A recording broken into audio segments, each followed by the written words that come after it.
Okay, it's exactly 4 p.m.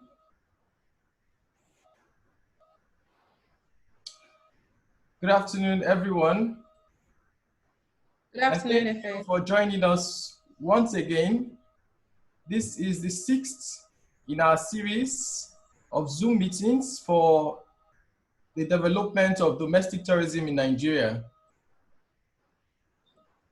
We're excited to have with us 6 speakers today who will be helping us to see how the recreation and entertainment sector of the industry can collaborate and can do more to help domestic tourism thrive. I will quickly just go through the names, and then we will have all of the speakers to introduce themselves. The first question basically covers what the speakers do and what their businesses are all about. I would like to introduce Mr. Femi Loshes, who is the co-moderator for today. Femi Loshes is the CEO of Skyview Communications, and his firm, interestingly, is also one of those heavily involved in this sector, being the initiator of the first virtual reality project in Nigeria. Some time ago, it was practically impossible for us to imagine that we would be able to enjoy virtual reality. But then last year, surprisingly, we had that experience launched at one of the facilities where we have one of the speakers here today. So let me start introducing our guests. I'd like to start from alphabetically Mr. Adeoye Ojuoko, who is the founder of Work and Play. I'm not going to talk about their individual, about everything about them. I'll let them speak about themselves when they answer their first question. And then we have Femi Oyedipe, who is the CEO of Loshes Chocolates. For so many years, we practically were just selling our cocoa and having nothing to do with chocolate. So it was very refreshing to see a company like Loshes Chocolate and all that they're doing. And then we have Matthew Ohio, who is the founder of Industry Nite. And then Siamanta Van-Labeke, who is the operations manager of Upbeat Center. And then we have Steffen Tacer, the FM of Port Harcourt Pleasure Park.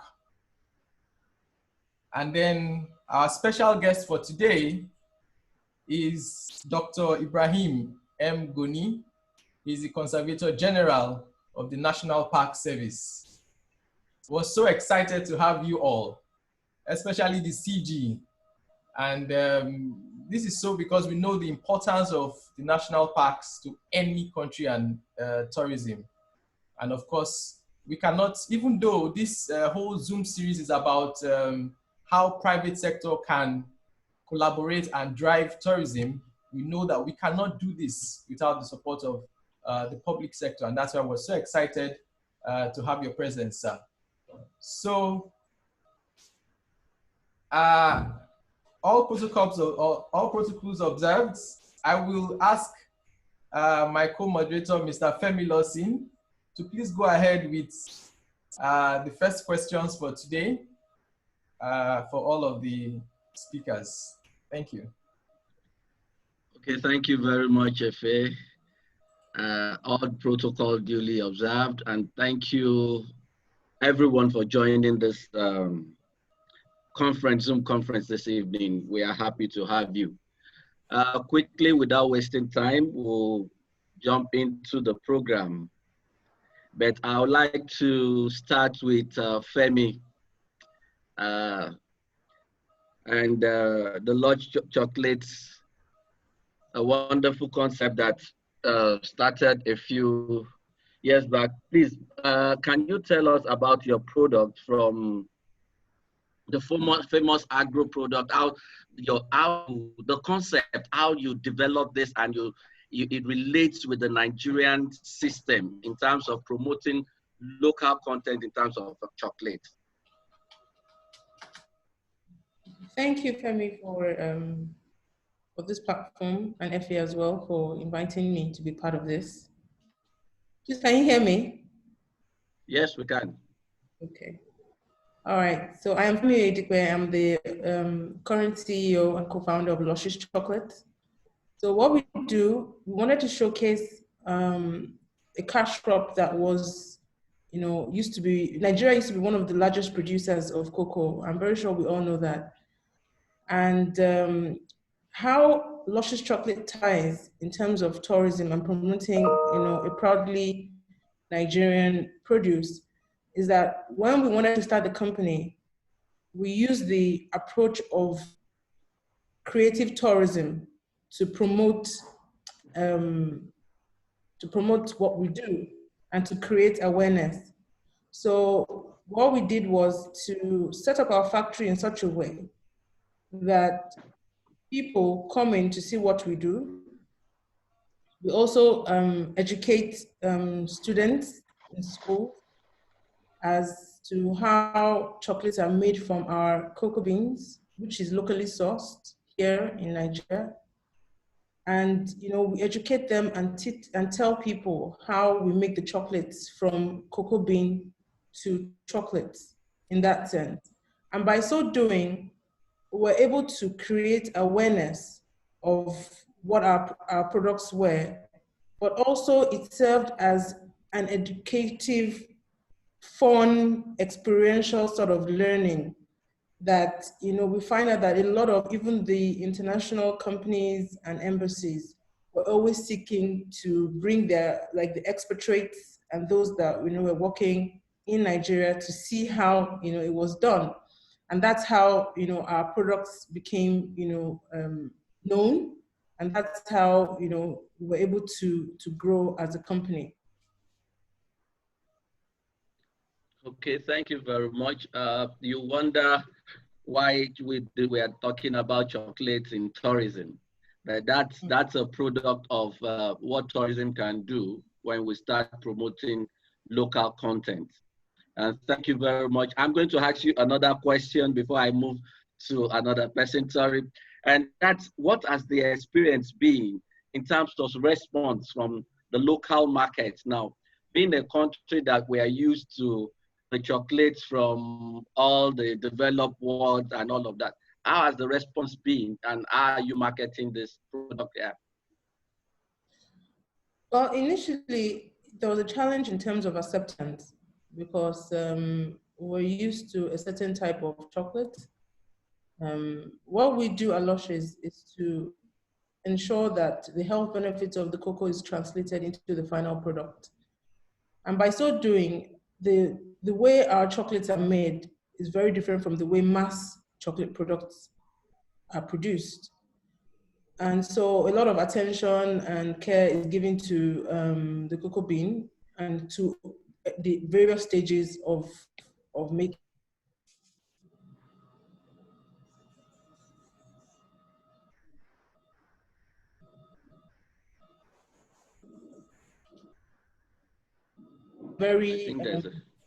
I'm very passionate about this kind of forums because these are the kind of forums.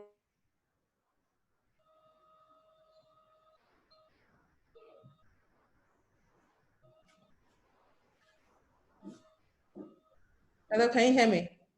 Yes, we can hear you now. Oh, okay, sorry.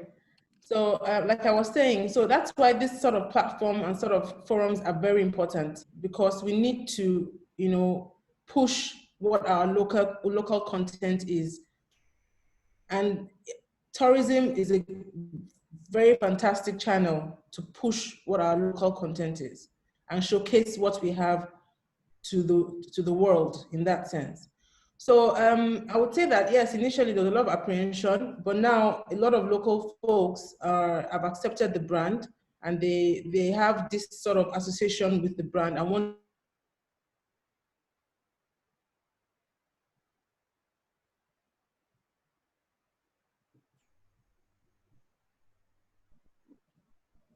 I think we lost, we didn't hear your last comment there. The network was a little bad. Can you come again with your last comment, please? Okay, what I was saying was, sorry about the glitches in the network. What I was saying was that it is important that we use, tourism as a vehicle to showcase local content to the global world. And by so doing, we create awareness and people begin to buy in to local content. Either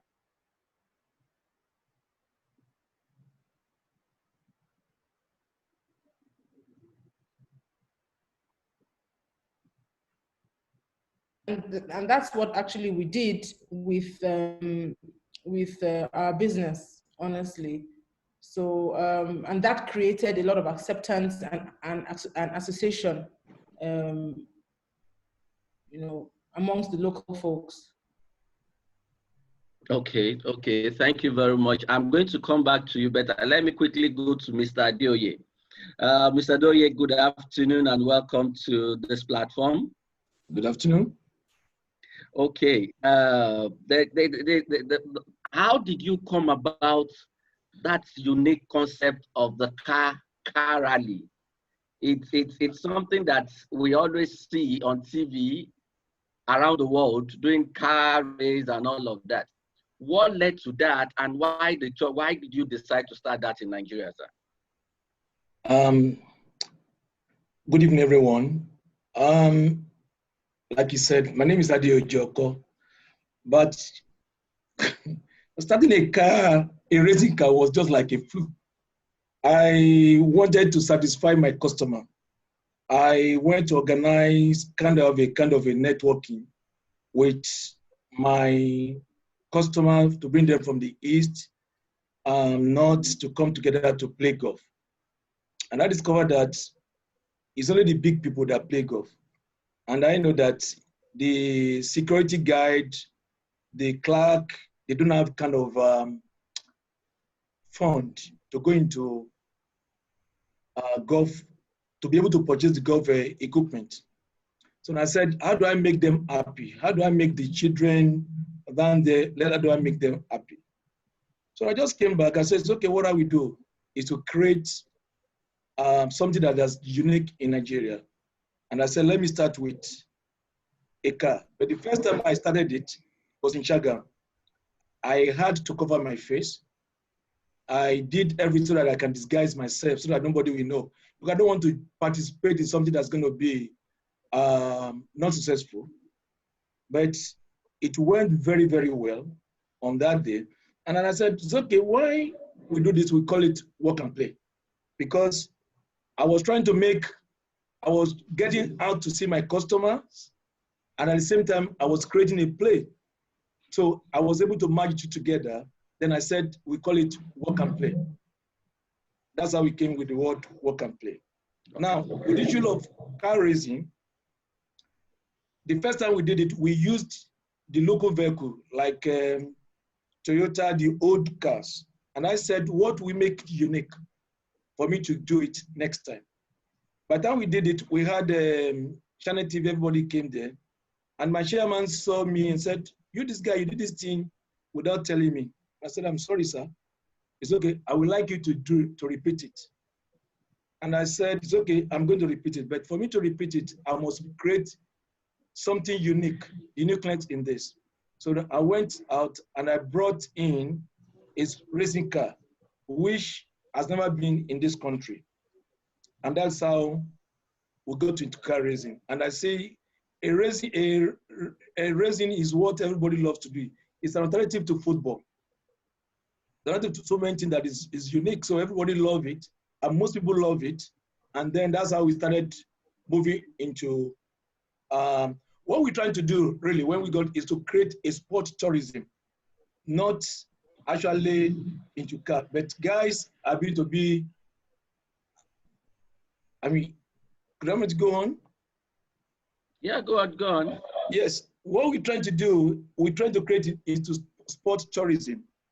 And I know to activate tourism in Nigeria, you need something to attract people, not by the old things we have in the future, not by the seaside, by the old things. And I said, it's okay, having this, let me make this car a unique something that people will see, that will make them to attract.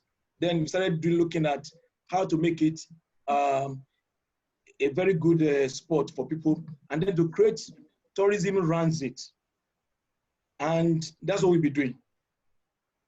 Okay, okay. Can you quickly share with us what has the experience been with the community? Because we know you go from one community to the other. What has the response been from the community, that is the people in the community, and the tourists that come to experience that your product, that your car race?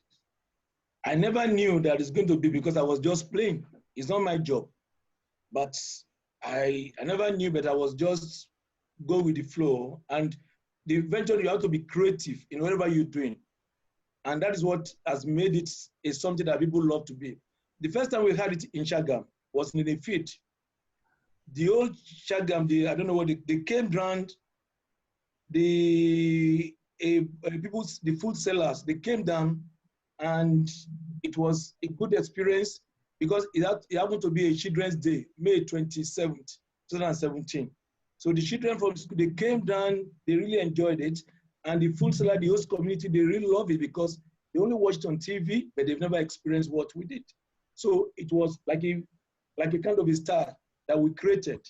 And then, because I told you I didn't want to go there, I covered my face when I went there because I don't want to associate with something that is going to be a failure.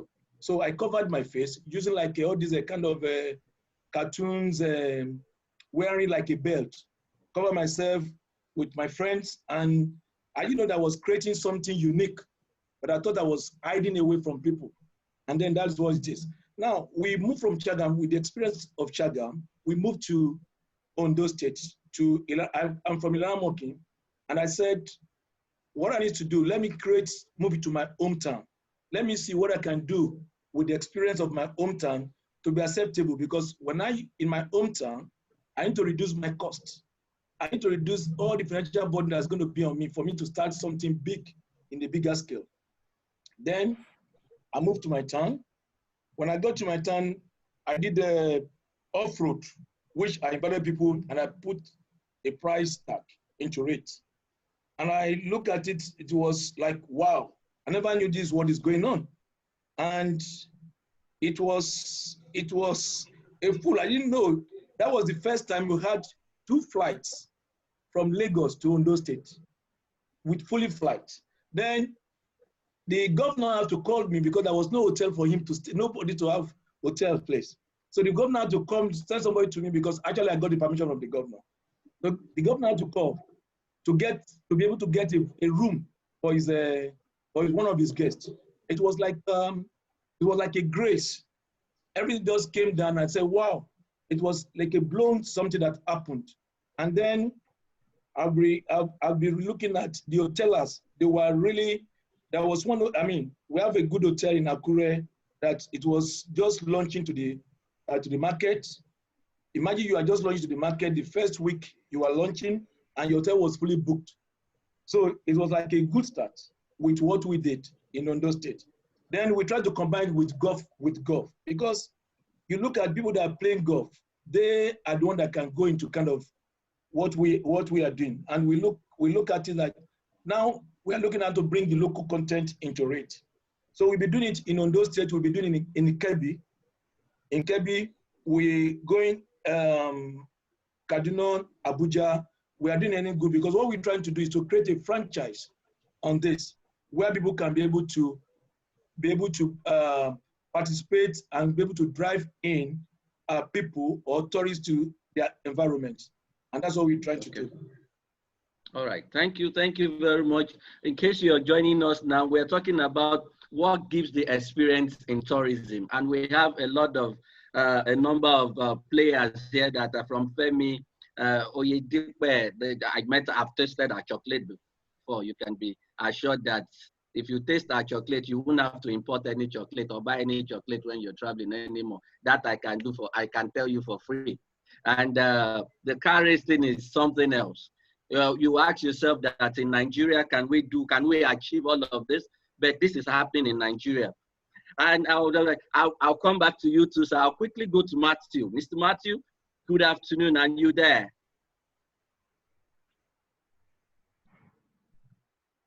Good afternoon. Yes, I am. Good afternoon, sir. Can we meet you, please, sir? Oh, my name is Matthew Hill. I'm a show promoter, and I'm the executive producer of Industry Nite and the managing director of El Carnival. And El Carnival is an experiential marketing company.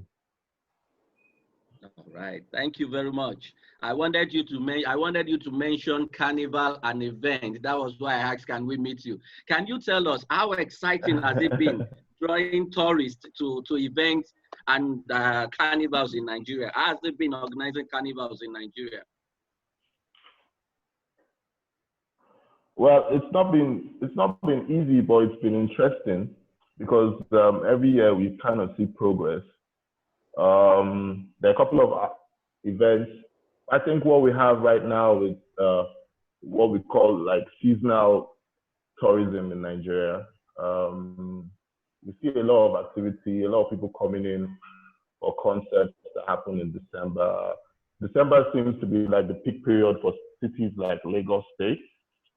In December, we have a lot of concerts, we have a lot of events, a lot of parties, and we see a lot of people coming in from other states, other African countries. We see a lot of Black Americans coming these days.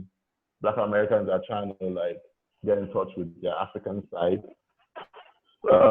I think December 2018, Lagos State government came out and said that just in the 4-week period, they realized cash transactions about 50 billion. So I think the potential with that kind of tourism is there, and I think it just needs to be identified and worked on, you know. Okay, all right. Thank you very much. So you mean when you get Nigerians to come for all of this event easily, or is it difficult to get people to attend events when you organize events like this? I mean, what's actually helping now is that our music, our pop culture is very popular at the moment around the world. African music is being played all over the place. So that kind of, I think that's the major catalyst. I think that's the major thing that is drawing attention to these shows, and people want to come for these shows, and people want to experience, for Lagos in particular, people want to experience the nightlife, people want to experience the artists in their homes. And I speak for that entertainment sector, and I see a lot of tourism potential in that. And it's largely because of how well our music is doing right now. So you're saying that we can actually leverage on the strength of our artists now in the entertainment industry to launch and bring in tourists into definitely. Nigeria? Oh, yes, that's wonderful. Definitely. I'm sure my colleagues here are really seeing that there are opportunities, there are things you can offer people in Nigeria, from chocolate to car race, now to different kind of events. I'll come back to you. Let's go to Siamanta. Siamanta, hi, how are you doing today? Is Siamanta there? Yes. How are you, So Femi? how are you doing today? Very well, thank you. Good to see you. Well. Can you tell us a little about you, please? Good afternoon, everyone. So my name is Siamanta Van-Labeke, and I am currently the operations manager at Upbeat Center. Wow, Upbeat Center. So what's happening at Upbeat Center? What's the fund? Why how is Upbeat contributing to tourism fund? Okay, so I'll start with a little bit of history. So our founder, Mrs. Moyo Ogushiende, envisioned the place to be a place for fun, fitness, sports, and education all in one place, yeah?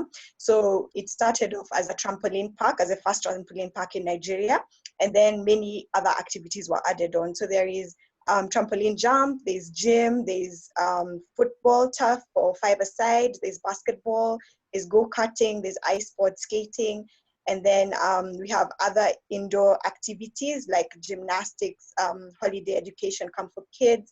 We have trampoline gymnastics for adults.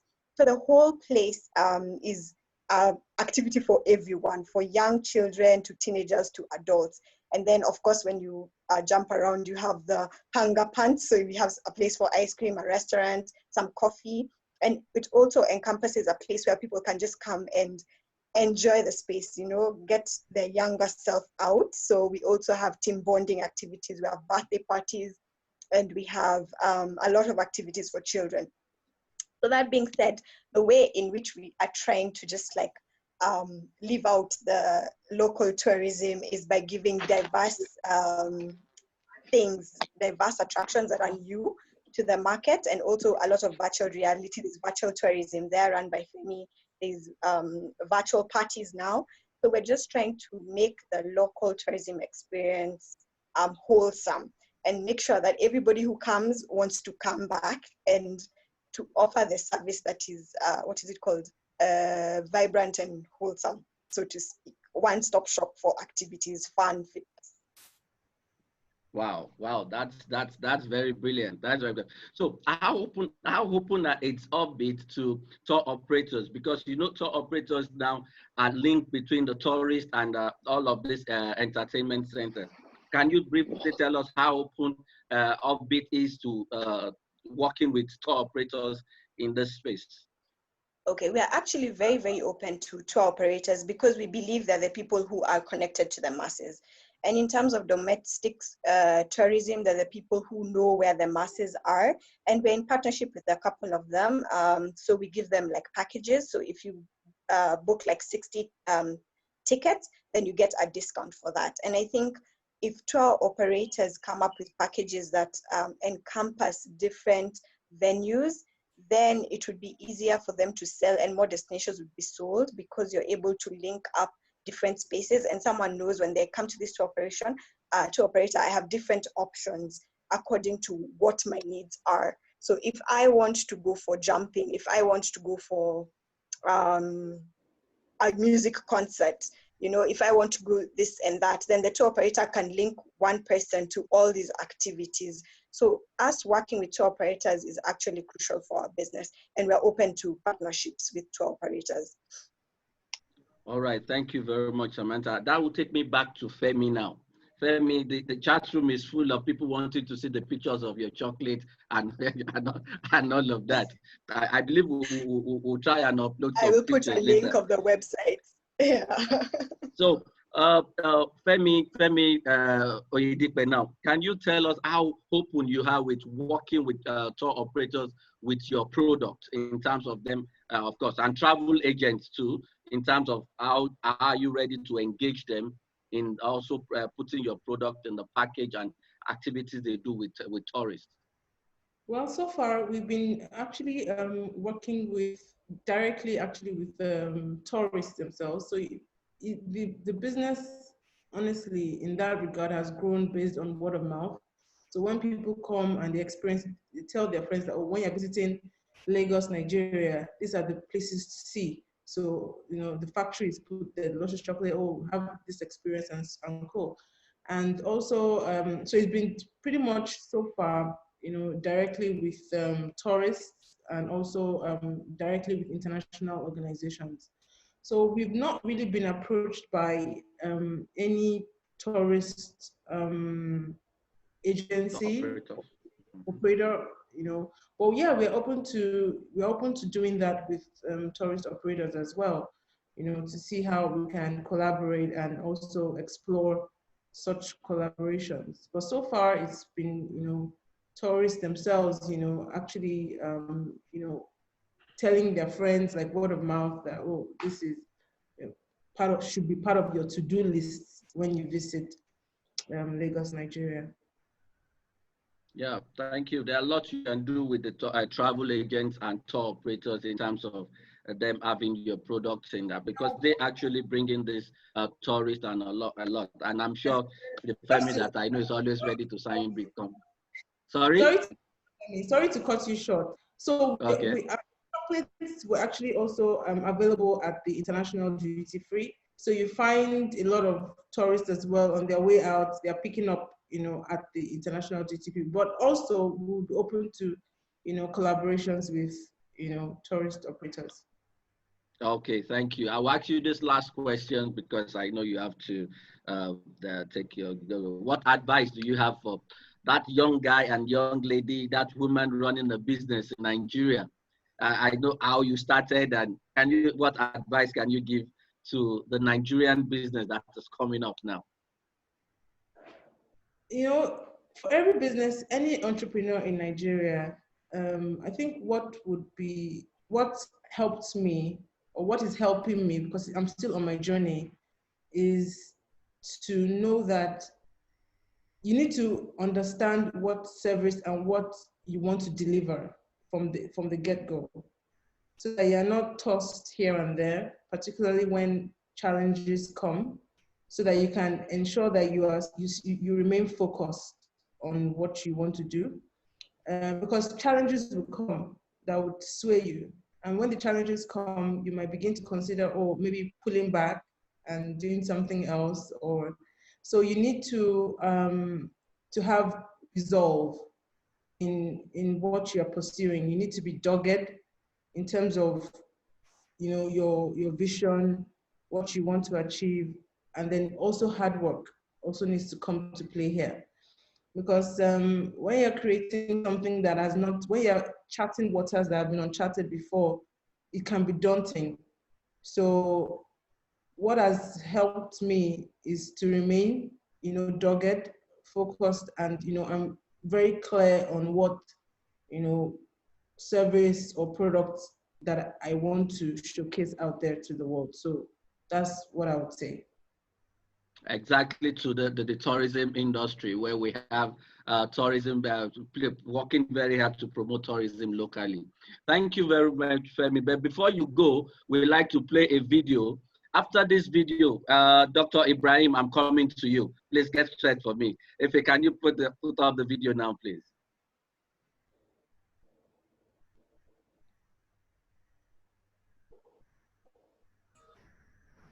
Okay, so permit me to share my screen.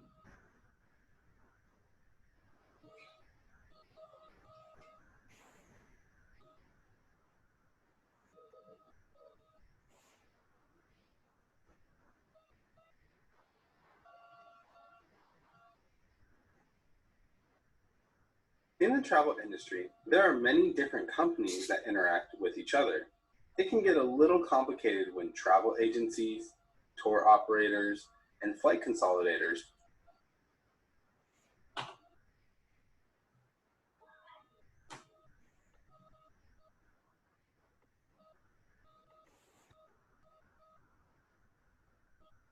Can you see my video? No.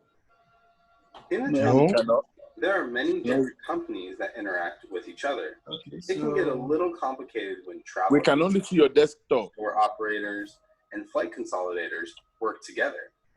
The way in which these three businesses collaborate can be difficult to understand. To explain how they interact, I'll show you how they help Jacob. You may have to restart it too. Jacob recently received a bonus and wants to travel for the summer. We can hear the sound, but we can't see the video. And the flight consolidator all collaborate to make this happen. When Jacob first calls the travel agent, he will tell the agent his budget, the idea, we are not even seeing the video, please, and how much time he has. It's coming up now.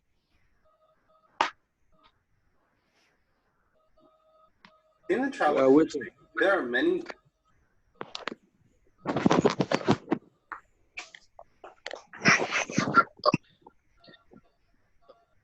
maybe companies that interact Can you see with now? each other.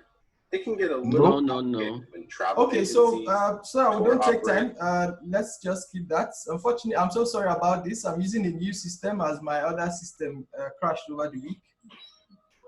So I guess I'm trying to get used to Microsoft when I'm used to Apple. Okay, so. Okay. Well, if he's trying to work on that, I think we should just go to Dr. Ibrahim, and we might come back to the video later. If is that okay? Yes, please. Okay, Dr. Ibrahim, good afternoon, sir. Good afternoon, Mr. Lawson. Thank you very much, sir. Can we meet you, sir? Yes. Like you have said, Dr. Ibrahim Goni is my name, the Conservator General National Park Service.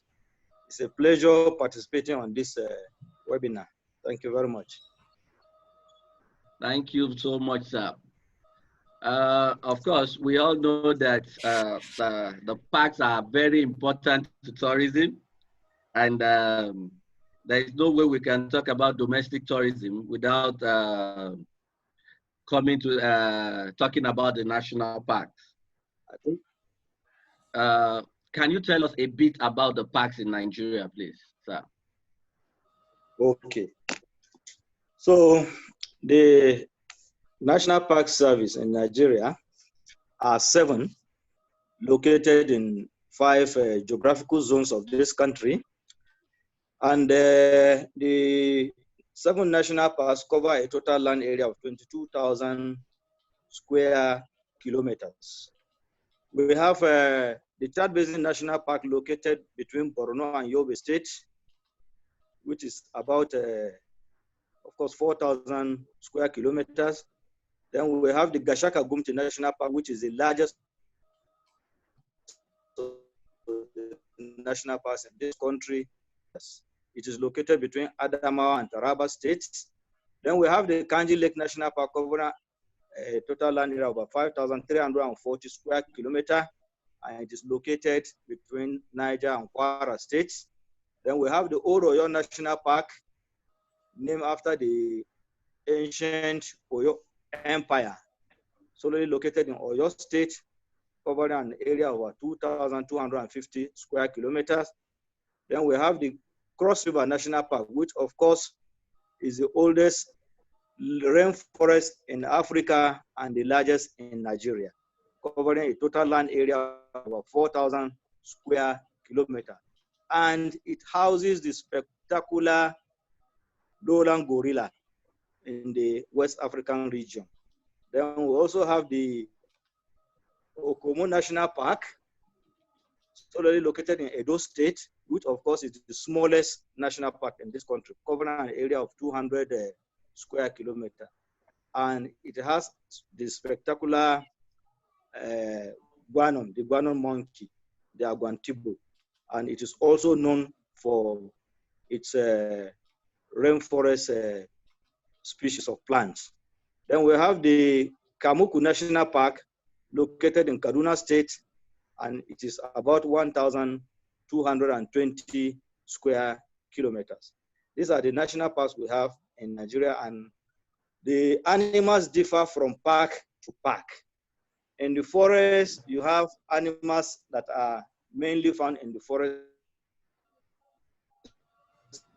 area, like the forest buffalo, a host of many types of monkeys.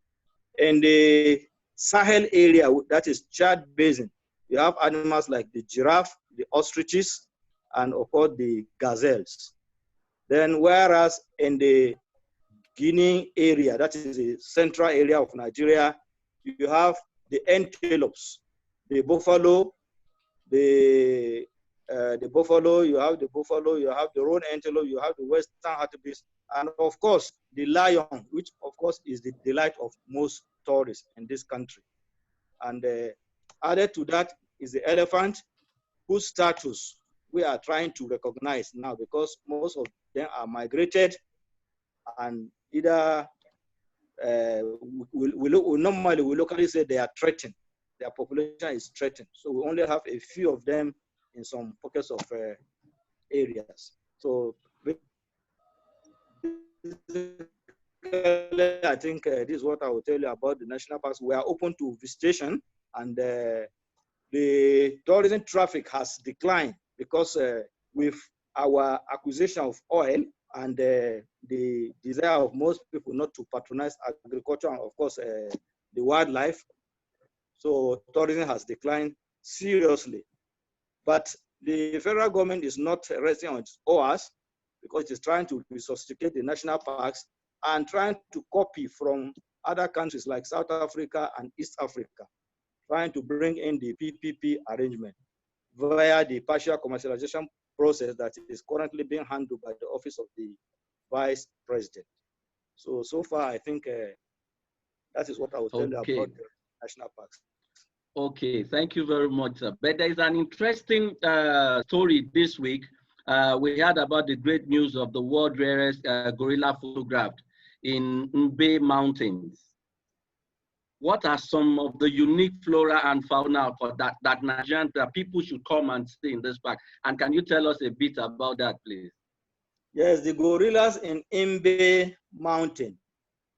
The Cross River National Park is working in conjunction with the Wildlife Conservation Society, that is WCS. So, and to this effect, the gorillas are especially being monitored, especially given special protection. And several attempts to sight them have been very difficult. But thank God for the recent technology, the use of camera traps that has afforded us to be able to capture the gorillas. And in addition to the gorilla, you also have the chimpanzee. Then you have the forest elephant. You also have the forest buffalo. These are the faunal resources that are the delight of tourists in this part of the country. Then you also have the trees, which of course measure up to several meters high. And for a visitor, you can even lose your face cap trying to look up to a tree. These are very significant tree species that are being specially protected in this area. And on these trees, you have the habitat of so many birds, the habitat of so many insects, and of course, so many climbers you can think of. So, and the resources are such that for medicinal purposes, they could be exploited, researched into, and don't forget the antidote that is being researched for the dreaded HIV, that is Ancestocladus coropensis, was found in Cross River National Park. That is one significant plan we're working on with the pharmaceutical industries. Thank you. Okay. Okay, thank you very much, sir. I'll come back to you. But since we are talking about parks now, let me quickly go to Steffen Tacer. Steffen, hi, how are you? Good afternoon, everyone. Nice. So can you tell us about you and the Port Harcourt Pleasure Park, please? Yeah, for sure. I'm Steffen Tacer. I'm working now in the Port Harcourt Pleasure Park since a little bit more than 1 year. And the park is now operating since 3 years. The park is owned by the River State government. It was the first major project of Governor Wike. And we have about 50 acres of land in the middle of Port Harcourt. We have plenty of facilities starting from a Western standard cinema. We have 2 restaurants, an international Lebanese restaurant and an Italian restaurant. Then we have climbing tower, we have paintball area, we have lake paddle boats. And in the year 2019, we had approx 450,000 visitors in the parks. Our target for 2020 was 500,000 visitors, but we didn't get it due to the COVID-19 pandemics.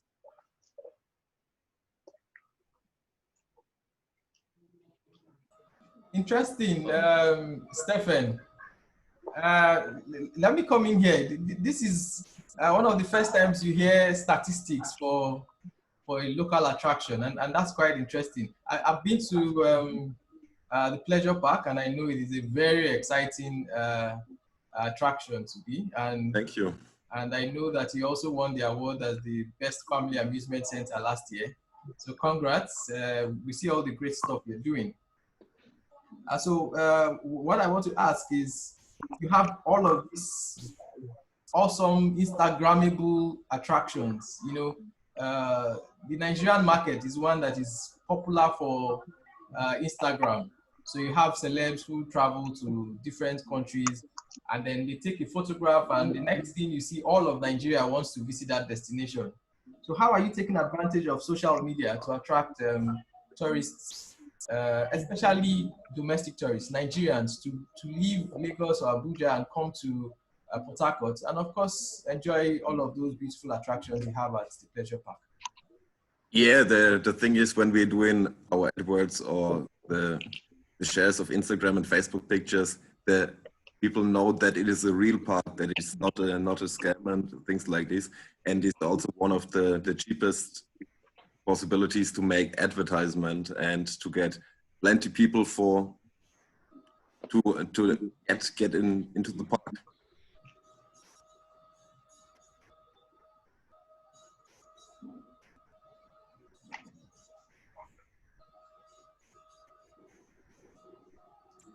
Are you there, Steffen? Yeah, I'm there. Oh, okay, great. Yeah.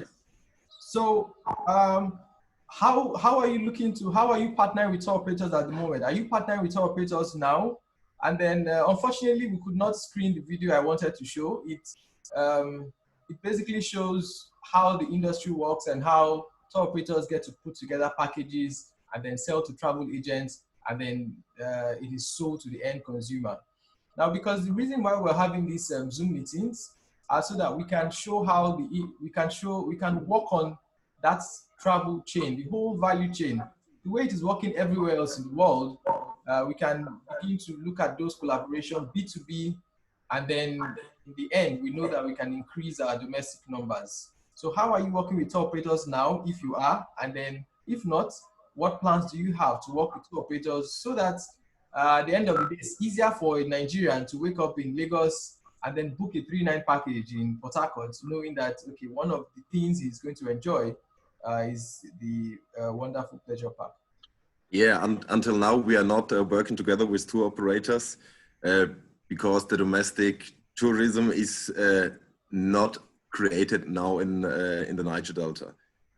Yeah, at the end of the day, it is some security challenges everybody of you knows, and for domestic tourism to visit a city, I think it is much better for the person to visit, for example, Lagos or Abuja, and hopefully it will improve that we get people to Port Harcourt. Yes, so let us talk about this, the whole security thing. Yes, so it is it's quite relative when we say the whole security thing in Port Harcourt. So when we're talking about domestic tourism now, this is the average Lagosian. I mean, you have thousands of people that travel to Port Harcourt every day for business. That's true, yeah? So yeah, that is true. If they travel for business, they fly into Port Harcourt every day for weddings, they fly into Port Harcourt every day for burials and all of those, then why can't they fly in for leisure? So the stuff is, I think that our focus before now has just not been on domestic tourism as it were, and not the whole security thing. Because I'm putting it to you that the average Nigerian will travel to Port Harcourt for leisure. Now, there is the VFR sector of the tourism industry, that's visiting family and relatives. So everywhere in the world, that is a big sector that attracts people.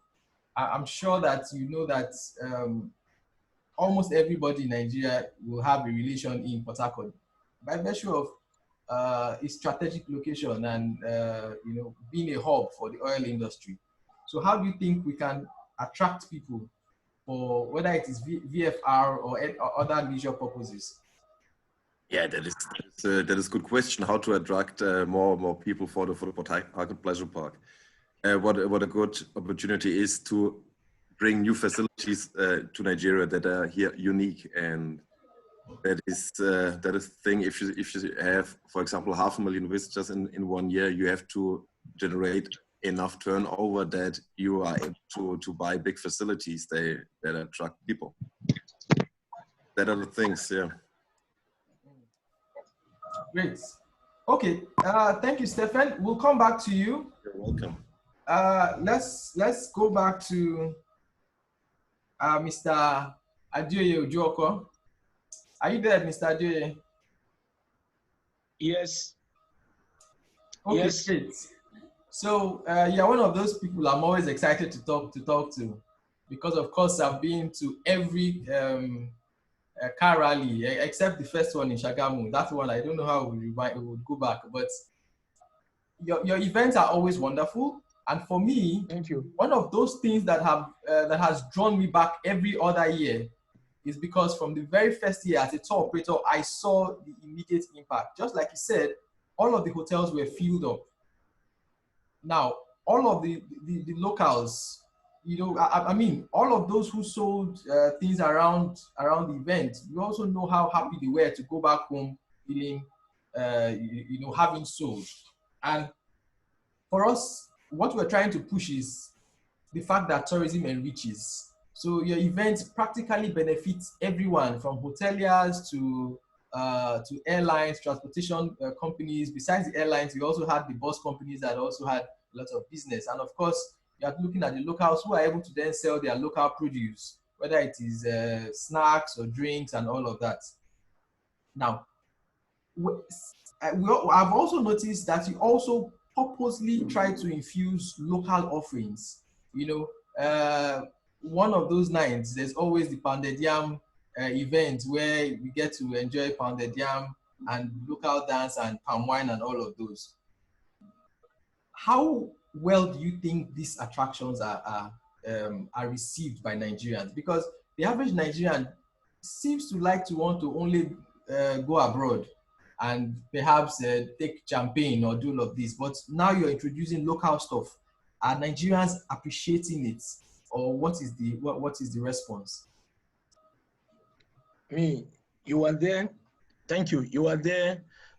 If you want to look at me, I'm with my profession. I'm a marketer, and for each of things you need to do, you need to upgrade everything you're doing.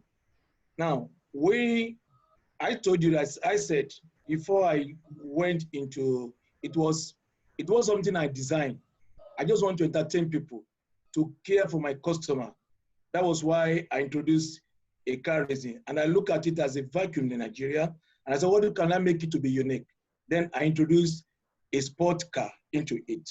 Then I look at it as it's turning to something else. I said, what do I do again? Let me introduce a local something so that the host community will benefit from what I'm doing. It's a foreign game, it's a foreign sport. They've never seen it. Somebody is bringing it, but you need to bring that most people in the community will be able to enjoy with what is doing, like the flow of it will come there. And that's why what made us to introduce the pounded yam and the cultural night into it. And it's becoming one accepted because most of the guys that we spoke to, most of the guys that came from Sweden and Sweden and Greece, they love the pounded yam. And because it's something they've never tasted, they've never seen it. I have a field of Lebanese that came up to today, they started eating pounded yam. We need to be infused our local diet, our local food, the way we prepare it. Let them see the way it's done. Let's create activities around our local food. Let's see that we need to be able to make sure that when we are giving to them, it's something pure from the local one that will not be able to harm to them. It's unfortunately, we had a COVID day. From the car we built, I imported those cars in Nigeria. But today, those cars, I'm building it in Nigeria. I've created a team that is building those cars. Right now in Abuja, I have Monster Energy. They're trying to film, showcase what we are doing in Abuja, because I can't be everywhere, but you have to partner. We have to do a partnership with people. And you'll see that most people, they are doing those cars because it's expensive to buy those cars from abroad. And I will not be in the monopoly that I'll be doing it every year. It's expensive. But what do? You have to create a local pattern of it, that everybody will be able to benefit and go around this. And to me, tourism is not what you have to go and buy and fetch from abroad. We need to sit down and see what will be our own thing to be like a market mix. Because technically, we cannot reinvent what has been doing in the local, but the youngsters nowadays, they want something unique, something special, some people have to see. You witnessed the Adeoye Hill we went to. Adeoye Hill was not part of my plan, but I said, how do I attract people to come from abroad? What do I do? We created Adeoye Hill Challenge. People we had a competition. We invited the local people to give us akara and eko. We had that kind of race, and people really enjoyed it. I remember those people that came there, they don't want to go because they love the akara. In the morning, we're not taking tea. Nobody's giving you akara, eko for you to eat. It's a whole experience because everybody want to see something new, not old. They want to see something change from what they are doing. That's what they can increase our tourism in Nigeria. The Panadian one is unique one. The Ondo State government is looking to make it a kind of a national festival. The Panadian one we started because they see that they really enjoyed it. They saw something uniqueness because the people that doing Panadian, they'll be able to make more money from it. Because most of this time, to create a tourism, you will never make money in the first 3 years. You will never make money in the first, there's no way you can do it. It has to be the fourth year when you are known. Everybody will start making money from it. And that is what the people are known for if not because of COVID, I've seen so many companies have been trying to associate with us. Like Toyota, Volvo, like all of them, they want to associate with us. They want to invest into what we are doing. But we need to start and see that it's something we have to create value. Everybody wants to see the value of what we are doing. And that's what we're trying to make something unique out of what we're doing. Because we have to be creating more innovation. In any time somebody is coming to, the last time you came, you went to a Congo Sea. Last time you saw it, what was happening there. So we need to create those kind of things, atmosphere, that nobody will make sure that they want to book their holiday. So people are booking holiday from UK. I've seen people that are booking holiday for it, but because of COVID, we were not able to do it. People are now booking holiday for them to visit. We are trying to be like Calabar Festival that they open something, but we are creating something unique in a small way of what we're doing. But we want to make sure to promote the local content in what we are doing. Thank you so much, sir. I took particular note of what you said about looking for unique things that can attract people. And that's the essence of tourism. And in fact, that's why this sector is one of the most important in tourism, because the recreation and entertainment sector is the lifeline. People will only travel to a destination when they can, when they're sure that they are going to have value, there's going to be entertainment. What am I going to do when I visit? How a city becomes a bucket list destination is when they have things unique like the car racing events. And just like you said, I've witnessed firsthand how this has attracted people from all over Nigeria and different parts of the world. And so we want to say well done. In fact, that Adeoye Hills challenge was quite innovative. And for tour operators in the house, this is a challenge to us to see how we can partner with this kind of events promoters so that we can create packages around this. I know that the last event, beyond the car racing, we had the Adeoye Hills challenge, we had that cultural night and all of that. And so over 3-4 days, you have a whole packed experience that any tourist will be happy to pay for. So having said that, let's now go over to Mr. Matthew. Mr. Matthew, are you there, sir?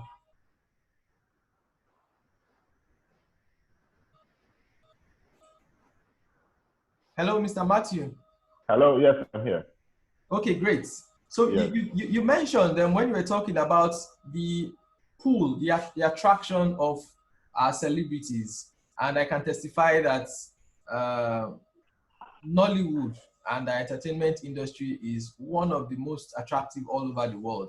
I mean, when I travel a lot around Africa, and I know how much. In fact, in Zimbabwe, There was once when all of us Nigerians, we almost got mobbed because they said, look, they love Nigerians, the women love Nigerians and will do anything just because of the fame that has been created by our celebrities. So how can we take advantage of this strong pool of Nollywood and musicians and attract tourists, especially domestic tourists?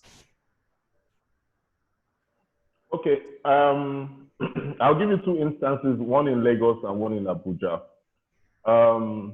So there's the Celebration Festival, which is the yearly festival that remembers the life and times of Fela and Anikulapo Kuti.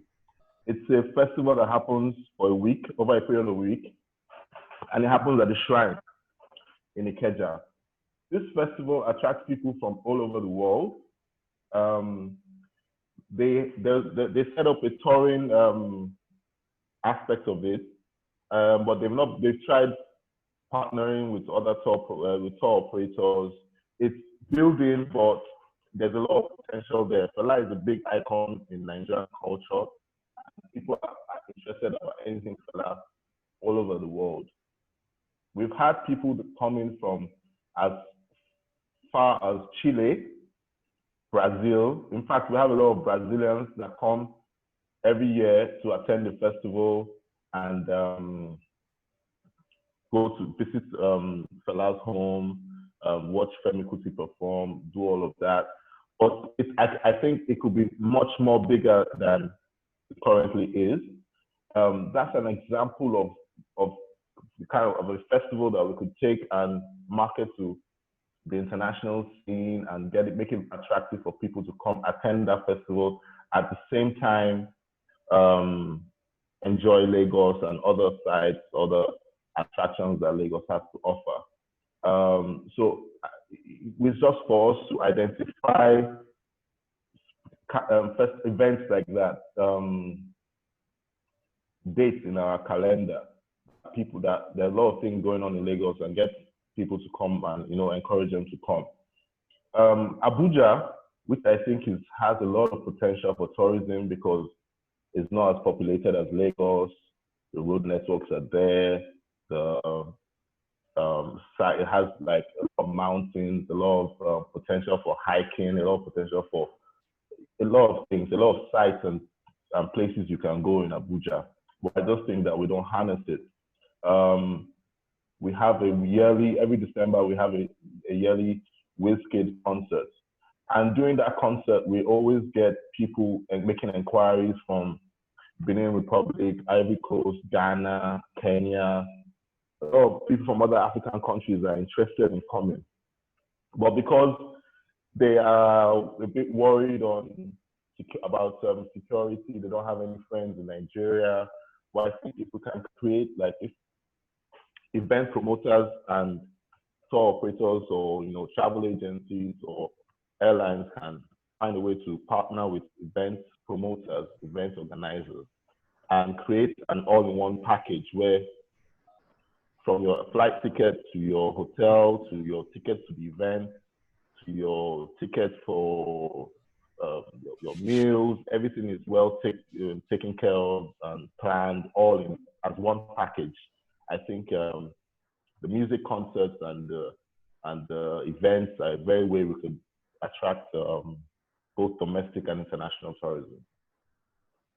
Great, and I like the fact that you mentioned partnering with tour operators, because basically we see that this happens all over the world. In fact, whether it is for football matches, you can get to pay for a hospitality package. Exactly. You get the hotel, you get and so let me put you on the spot and say, please, after this meeting, we'll be craving your indulgence so we can work with you.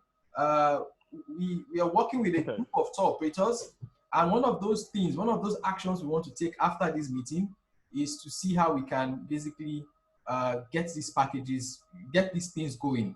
So we'll speak to you, and then we'll see how we can, going forward, create packages around major events. But then I'm also seeing a question from the group chats, which says,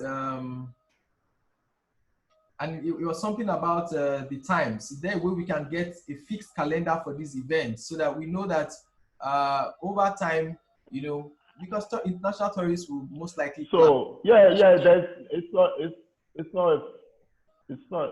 kind of already fixed, you know, because you have, so the peak period is the Easter period,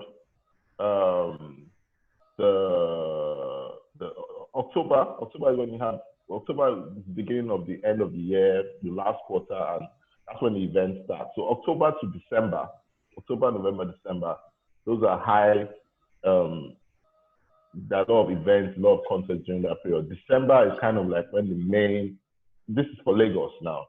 Everybody comes to Lagos for December, for the concerts, for the parties, for the nightlife.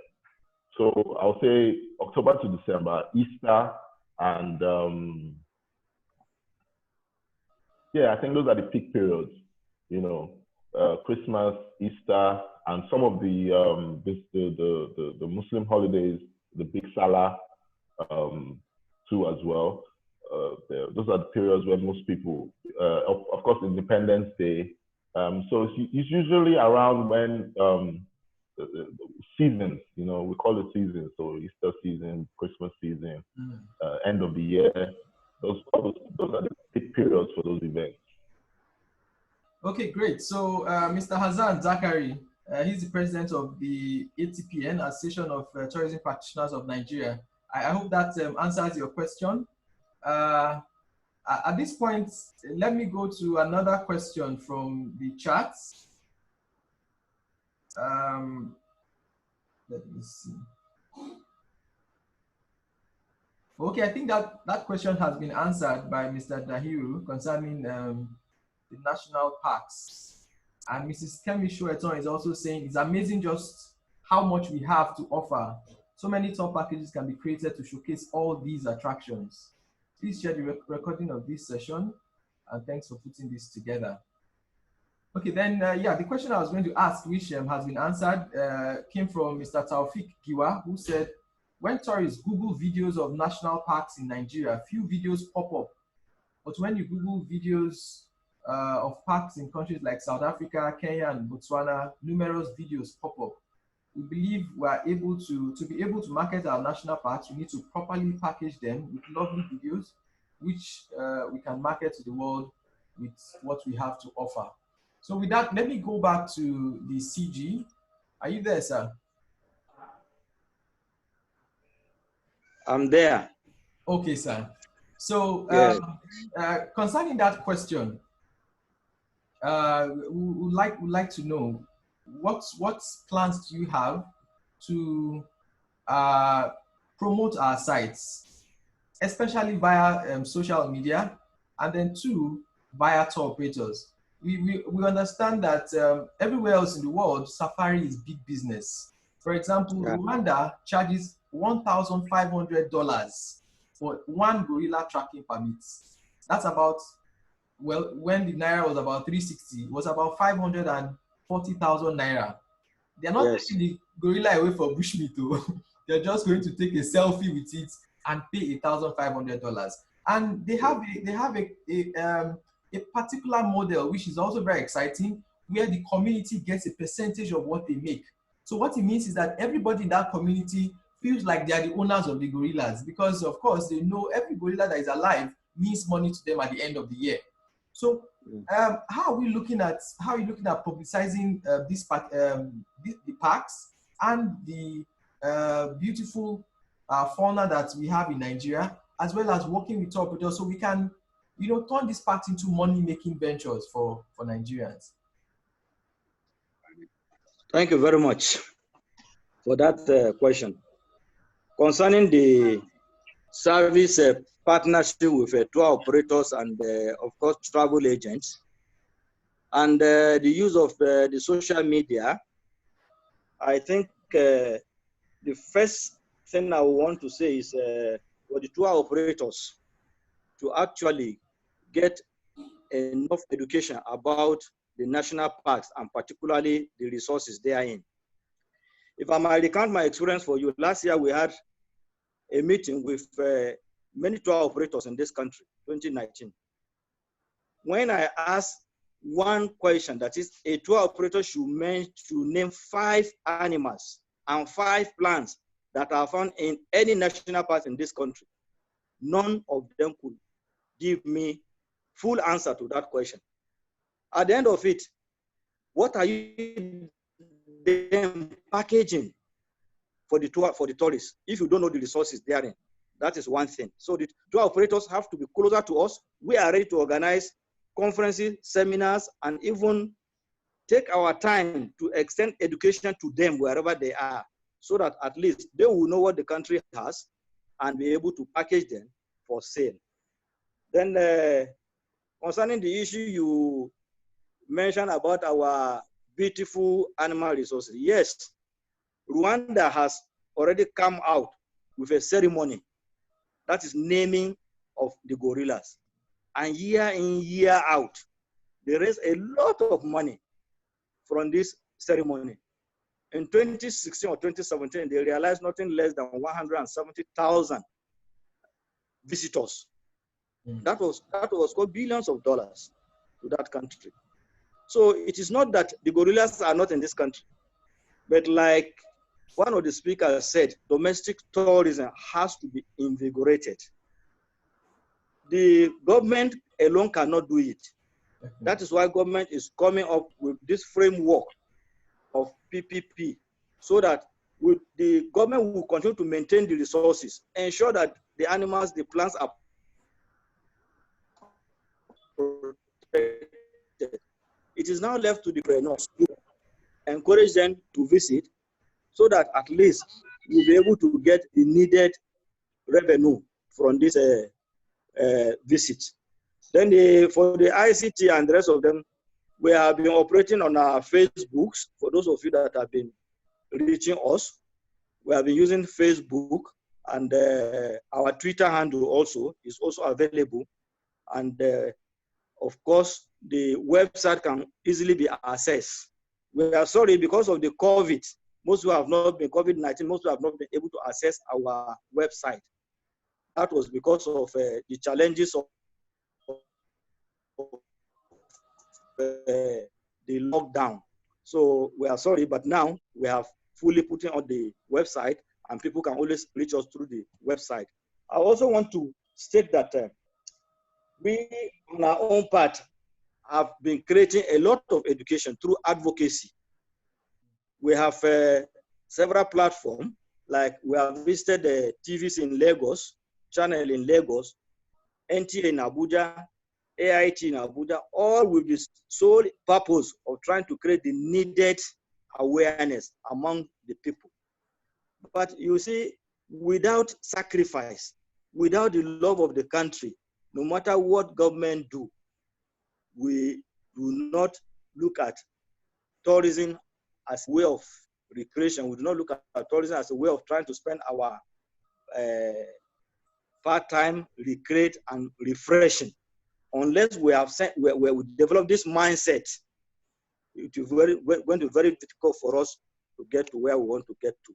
This is why we are partnering with the National Orientation Agency to try and create the needed awareness, so that right from the rural communities, domestic tourism will continue to thrive. It is not that the parks are not visited. The parks are visited, but the gate taking is so small that it cannot be said to contribute anything to the economy of this country. Thank you very much.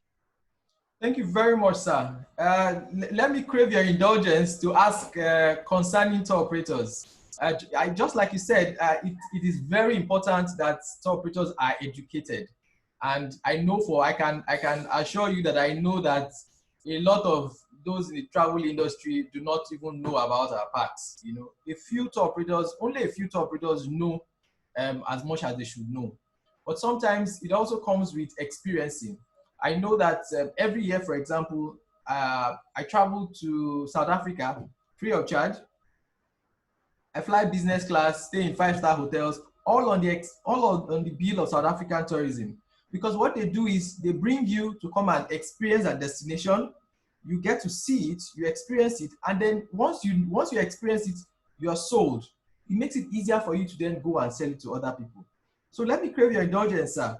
that that after this we find some time and we can work with the National Park Service, so we can organize maybe some farm trips for some tour operators, serious tour operators who can experience some of the parks that you choose, and then it makes we welcome that. Thank you so much, sir. So Femi, over to you. Perhaps you can take the next questions for Siamanta. Thank you very much, Efe. It's been a wonderful time. It's almost like we are we are doing all this to build the local content. Siamanta, I'll come back to you now. As a major segment in this industry that we're talking about now, what is the likelihood of, what's the opportunities that exist for, I asked this question earlier on, but I want you to throw more light to it. Based on, I know a lot of things on what Upbeat is doing, and of course, I know you also have the virtual tourism booths for local travel in Upbeat. So what opportunities are there for travel agents and tour operators to actually come and see what you do at Upbeat and how they can fuse some of your activity into their tour products that they are selling to tourists? Okay, so there are different ways of packaging things in terms of attracting families and people to come to their facility. So I'll take it from two approaches. There are certain aspects that are very important when tour operators are putting a package together. One of them is the affordability of the packages. One of the biggest segments in terms of tour operators and in terms of the travel or domestic travel in Nigeria is the families. And I think if tour operators are able to put packages together that are family friendly, that because of the volume that the families bring to the table, can negotiate a better rate with the operator, i.e. like with Upbeat, and then with the volume, we're able to give them discounts that will bring in more people. This will encourage more people because when you have many children or a large family, of course, you're looking at the economic aspect of it. The second thing had been talked about, which is the different kind of attractions, which is one of the things that we're doing. The third thing is the engagement for different members of their family. So you need to look at the different ranges of people and also the different nutritional needs that the people may have so that you can be able to fit everyone who is in that segment that you're catering for. The third thing is the convenience, getting people from where they are to come to the facility, because sometimes the logistics of getting from one place to another is quite challenging. And I think in that aspect, tour operators have the empowerment to do so. Earlier, Efe had talked about tour operators and travel agents. I think that there needs to be a way where we can get the information to the buyer without having too many intermediaries in between. Because with everyone you have in between, they take a bit of the pie, adding to the cost. So if there's a way to connect the tour operator, connects the guest directly to the facility, it makes the rate that the guest is paying less and also encourages them to participate more. I'm not sure whether that answers the question or if I went. No. Yeah, you answered the question. I like the fact that you lay emphasis on the activity that can be put together for family visits to Upbeat, and a lot of that will come. That's good. But I'd like to add, sorry. Go ahead. I'd like to add, we had Matthew talk about the entertainment industry and the movies industry as well in Nigeria. I think this is a very strong segment. And I think if we used influencers and if tour operators used influencers to come to a premise, they take videos, they post it on their web page, that will give more traction because as you know, Nigerians enjoy being where other people have been and enjoying experiences that they see other people have already experienced. if we leverage on influencers, and as was mentioned earlier, you can give free tickets. Like I can give tour operators a free time to come to Upbeat. When they go and post on their page, then that moves and sells more. If the music industry, they shoot videos in the different locations, in the national parks, in the amusement parks, at the shrine, different places, that will attract people to those various destinations. There's also the aspect of destination tourism. For example, if the concert, instead of it being held in Lagos or Abuja, where there's already a concentration of people, if you took it to Kano or Port Harcourt, where the park is, just by the fact that there's a concert there, it will draw people, just like Work and Play is doing. It will draw people to that place in the masses. And when people come for a concert, then on their free time, they'll think, oh, that was a really nice place. I need to come with my family just to be able to explore. And, you know, when the large activity is not going on, it brings attraction and the awareness to the place. Okay. Because as they say, it takes 9 touch points for people to be attracted to something. So as the entertainment industry is marketing and the tourism industry is also marketing the same place, and the entertainment centers are also maybe putting posters of the different places, then you have a lot of marketing, a lot of visibility, which will also help with the national parks for us to know awareness. There are 7 national parks with this many animals. So the curiosity will help to build the travel and the tourism industry. Okay, thank you very much, Siamanta. I'll put you a bit on the spot now. That will take me to my last question. Okay. As a foreigner in Nigeria, you've been in Nigeria for a while. Okay. Do you agree with us, Nigerians, that we have beautiful things to attract international tourists to Nigeria? You know what? I'll be honest. I think you have very beautiful things to attract people to Nigeria. The challenge is the marketing. We don't know about it as foreigners. Like, honestly, I didn't know there were national parks until I met Femi and he told me, okay, there's this national parks and there are these animals in these national parks. And if you don't mind me, I can say what we've done in Kenya, because we've quite ahead in terms of tourism, just to answer that question. So basically, there's a time we had the background of Kenya having already marketed as a tourism destination, but it was majority of it went to foreigners. Then came 2013 when we had the Westgate attack, and then other terrorist attacks came after that. Then we also had the post-election violence in 2007 that really interrupted our tourism industry. So there was no more international tourism coming into our country, and we had to find a way to survive as an industry. So what our Kenya Tourism Board did is it put together a body that would specifically market the Kenyan market and to do campaigns for the Kenyan market. So what they did is they did campaign worth $300,000 in SMS campaign to draw domestic travelers. So they used an initiative called Tembea Kenya, which means visit Kenya, to be able to draw people and to market the various destinations.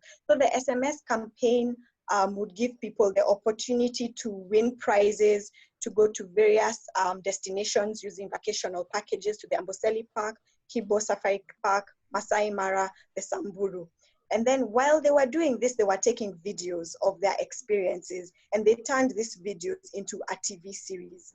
Well, that was still going on. They put together a platform on Magic Kenya, which was a hashtag. So we'd send hashtags all around, like, this is where I've been, that's where I've been. And the platform, you can also visit it. It's online. It's called Magic Kenya. If you go to Magic Kenya, it shows you all the attractions that are there according to what people want to do. If you want to go golfing, there's a place for golfing. If you want to go to amusement parks, there's a place for amusement parks. If you want to do water rafting, if you want to mountain climb, if you want to go to a beach, it highlights all the places. And then all their festivals and activities that also happen are also highlighted. So on top of that, National Geographic did videos in our parks. So, and these videos were highlighted on our national television. Companies like Safaricom, which is our biggest telecom organization, did advertising, but the advertisement was showcasing the different national parks and reservoirs and fun things that you can do in Kenya. And all this were in our face all the time. Then the restaurant owners came together and they also put hotel and restaurants put a discounted price for the locals. So there's the foreign price that they show online, and then there's the local price. Then tour operators put packages that run throughout the year to attract the Kenyan market. So now destination weddings became an attraction. It was much cheaper to hold a wedding in Naivasha, which is 2 hours away from Nairobi. So people traveled there during the day and come back in the evening. The roads as well did that. Then they did a different kind of tourism. So the sports industry also started moving away from the main cities. So we had something like the Safari Rally. Instead of it happening in Nairobi, it happens in Nanyuki, which is about 4 hours away from Nairobi. People go there, they camp with their tents, they have parties all night, and they stay for the week. Then we had the rugby. The rugby would no longer happen in Nairobi. It would happen in different counties every month. So every month for 1 week, people are outside the capital. They go to these particular destinations. And this helped people to travel. But from a very young age, the schools, every year, the public and the private schools, they take a class and they take them to the national park. So each class you're in, you go to a different park. And every single year you're doing that. So as children, you already have that excitement of traveling. So when you grow older, you're like, oh, we need to go to this plot. So it's very common for Kenyans to say, I'm going to Mombasa, which is the coastal region, for the weekend, and then I come back to Nairobi. Or I'm going to, somewhere to climb the mountain but because we are aware, we know the activities that are happening. So it's not impossible for us to be able to do this. It's very, very possible if we just, put our minds together and have a calendar of all the activities happening in different places. You can say maybe there's camel racing in Kano during January. In February, there's something else. In March, in different towns, which will create this awareness. And then you have your influencers go to these events and publicize them. And all this collates together and is able to give you a product that people are interested in and are looking forward to year on year. It will take time, but it will grow, so long as all the parties come together and trying to develop it together. Wow, thank you for the master class. That was that was very interesting. I can tell you that was very interesting. Thank you, Siamanta. I saw a spirit. I saw the spirit, that Kenya spirit change in you, and you started about Kenya. That's very interesting. I'm coming back to you for one last statement, but let me quickly go to Steffen, Tacer. Yeah, you're a foreigner too. Can you share your experience in Nigeria for us, please, so that other people watching across Africa and every other part of the world can know your experience so far in Nigeria? Yeah, the experience in Nigeria is really nice for me. Yeah, it's wonderful. Nature could be Nigeria, but all of you know that the biggest problem in Nigeria is the pollution and also the waste all over Nigeria. And that is not, if you want to attract tourists, it should be neat and clean. That is, for foreigners, hard to understand why it's different in Nigeria. But if the Nigerians will change their mindset a little, how to make everything clean, and then it could be really, really nice here. Yeah. All right, thank you very much. That will lead me to a question for you. How is the Port Harcourt Pleasure Park partnering with tour operators and travel agents to move tourists to Port Harcourt? Yeah, we already had this question. Until now, we are not working together with tour operators, but maybe here in this meeting, there are some tour operators, and for sure, then we can start partnerships. All right, thank you so much. So can you, if you want to ask something, you want to say something? Yes, I know that Steffen has another meeting, so I just want to say, do you have any last words for us? Any practical advice? I know you're coming from a country that has established tourism. So what advice, you've talked about cleanliness. Yes, I know that that's something we can work on, but thankfully, the CG has mentioned their collaboration with the NOI, National Orientation, NOA rather, to basically have those kind of campaigns to change the orientation of Nigeria. So it's something we'll work on. But what other advice do you have for us concerning domestic tourism? Yeah, the most important to have a strong economy. That is, if you have money in your pocket and then you are able to spend money for tourist attractions and making small trips all over Nigeria. If you just have the money in your pocket for your job just for the next week, so that's then really hard to spend for your recreation time. Yeah. Yeah, but now with the Naira situation, I'm sure that there will be a lot more people who have less disposable income to travel abroad and will have no choice but to travel around. So let me ask you the final question before you leave. The same question I asked the CJ. Are you willing and open to have familiarization trips for tour operators who are looking to sell Port Harcourt Pleasure Park? Yeah, for sure. That is not an issue. They should just get in contact with Port Harcourt Pleasure Park, and then we find a solution for the tour operators. Great. So I'll contact you concerning this, so we can get something working as soon as possible. Thank you so much, Steffen. Okay. Thank you, F. Turbo, and then happy weekend. Bye-bye.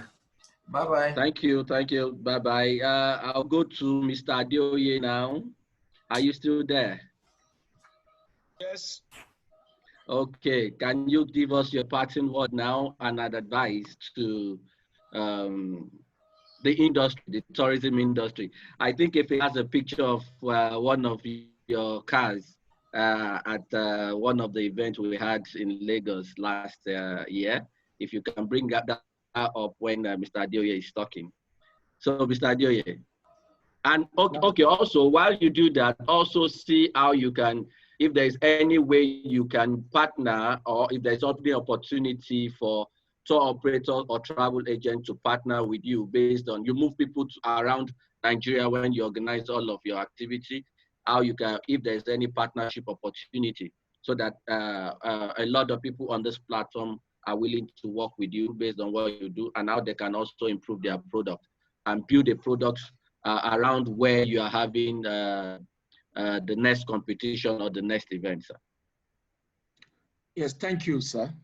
Now, all I need to tell about Work and Play is to bring people together. Yes, we've turned it to tourism, but me, I'm just trying to work, I'm just trying to play. I've never been somebody that loves staying in one place or in a job. My role, I control, I'm into heavy duty equipment. So my company is Volvo. I represent Volvo in Nigeria. And but for me to be able to get my staff, to get my customers together, is to something to activate myself, create something that they will love to enjoy. So I try to create something like motor racing, golf tournaments, runs, what I do.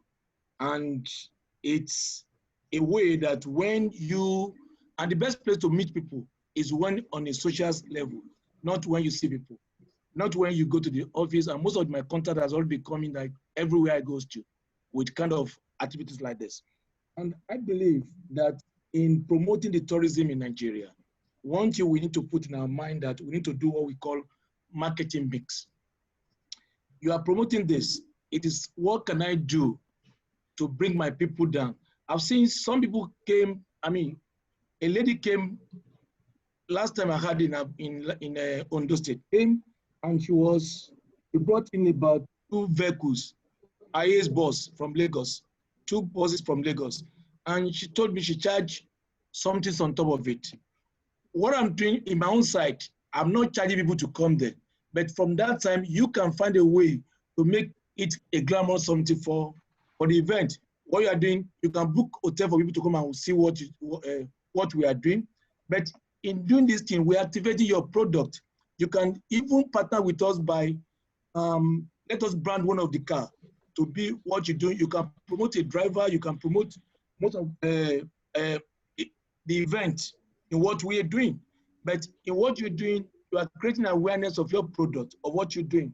So the tour operator, what I believe that we should do in tour operator, there's something we call, we have to put a value chain to what we're doing.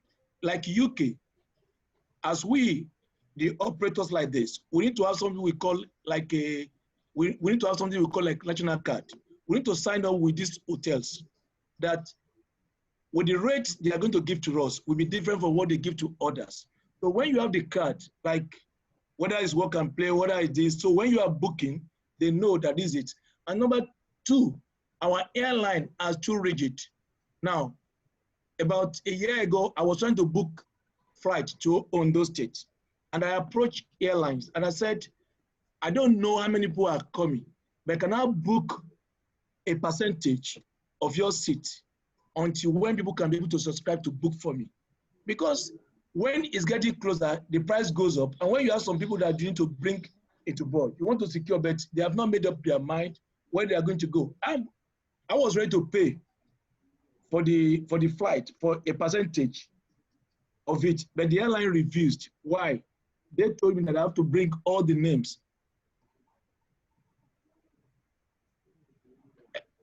They told me that I have to bring all the names of those people coming for the event. But this event is about 6 months in advance.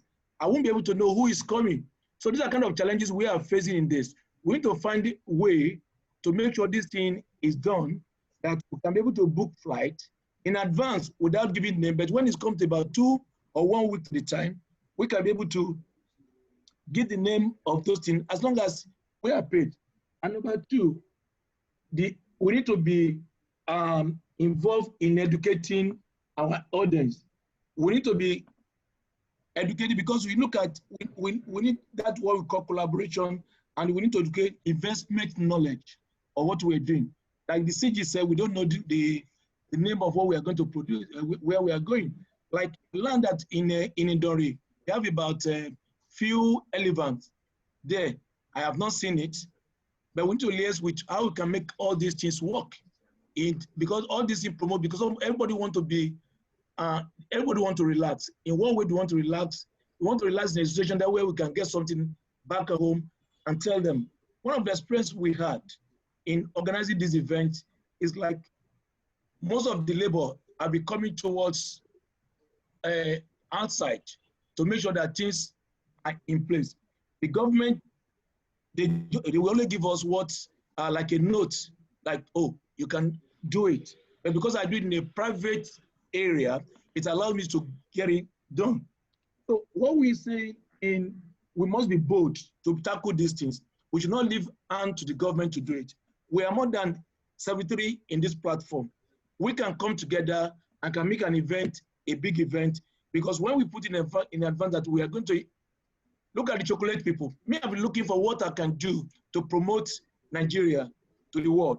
If I put my name as work and play on the chocolate, and I start giving to people, I'm branding it, and everybody say, well, that one is another place to make money. I mean, to get something added value into what we're doing. Look, we've always showcased the foreign program in our stations. We have not been showcased our tourism side on this. We can collaborate together. We can have a section on the TV because this medium is good. We can collaborate together. Maybe have a subscription. We have to do some things to make us to be well noticed and well informed with, like the car you are looking at. We built this car from the scratch. We created employment for people. We turned this one, people with, it said is something like that. We are creating most of this thing to make sure people to create an awareness of what we are doing. Now, to create a destination place is not what you can start in a day. A destination place, you need to bring most things that will bring value into what you do. Now, everybody see what you do. You need to involve the hotelers. You want to involve the local community. You need to make that the government has a buy-in into it. So we need a collaboration of government. We need what we call ticketing. I've discovered that in Nigeria, the kind of ticketing we are giving to people, how do we ensure the safety? We, from Work and Play, we've gone to make ourselves digital.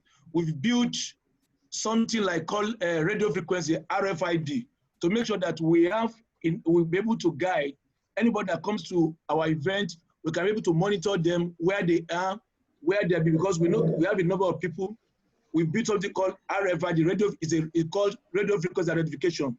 It makes it to identify a unique number to people. When you come, they'll be able to monitor we went to alert. If anybody is missing, if anybody is wondering, we don't know where they are. So with rate of identification, it allows us to know where they are. Then we can be able to see what to do. And like what we are saying, we need to look at flow of flow of business into our area. Those cars we started building in Nigeria right now. Yes, and I've seen we are getting order into do this one because I started as a one-man business. Now we are growing. I've involved so many people to get involved into it. So we need people to come to collaboration with what we are doing, and that's what way we can make this work. The collaboration is more important to what we're doing. In collaboration, we enable us to go more and go far in this industry. We need to understand that tourism is very big, is a very big industry.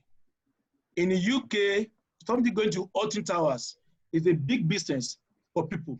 But if we take it a lighter way, things will go and we'll not be able to control it. It's a business that I've chosen, the business that I want to get involved. I want to invest more on it. I want to do more. We are contacting Nigerian Automotive Council right now to get involved in, to help us to build a racetrack. So that everybody can come there and see what is going, how to test the limit of their cars or their vehicle racing. Something. And we're building a local community. We started building local community, building like kind of a mechanic village where people can be able to invest into what we are doing. It's a multiple thing we are doing, and with the collaboration of you, the operators, we can be able to grow more of it. Work and play is not for the Ojuoko alone. Yes, somebody is a funder, but it's growing.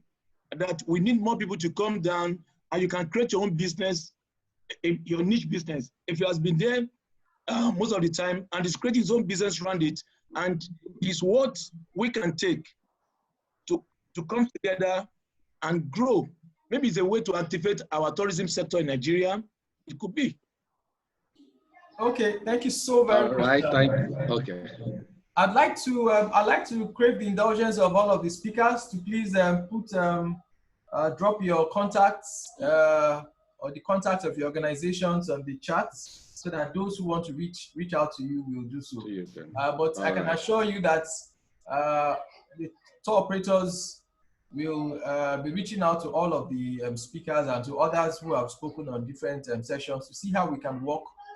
We're looking at all of the issues that have been raised at all of the meetings we've been having for the past 6 weeks, and we're going to be taking action to ensure that we implement these things and we can start going as a country. At this point, I'd like to call on those who have raised their hands to ask questions, so they can ask their questions. I can see Mr. Taufik Giwa. Mr. Taufik Giwa, are you there? I've just unmuted you. Please go ahead, ask the question, please. Hello, Effie. Thanks very much. I must say kudos to the organizers of this event. It's been really well put together. I'm the CEO of Visit Nigeria Now, the biggest tourism promotion platform in Nigeria. And the reason why I actually was looking forward to this call is because I saw the CG was going to be on the call. Now, we've been trying to reach out to national parks, Yankari to be precise. I remember that was like 2 years ago. We never got any response from them, and that was via their IG platform.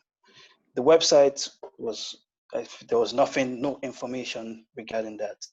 Now people come to us asking us various questions like, does Nigeria have a safari?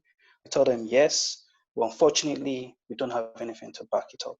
Just few pictures and videos we see via people posting on Instagram.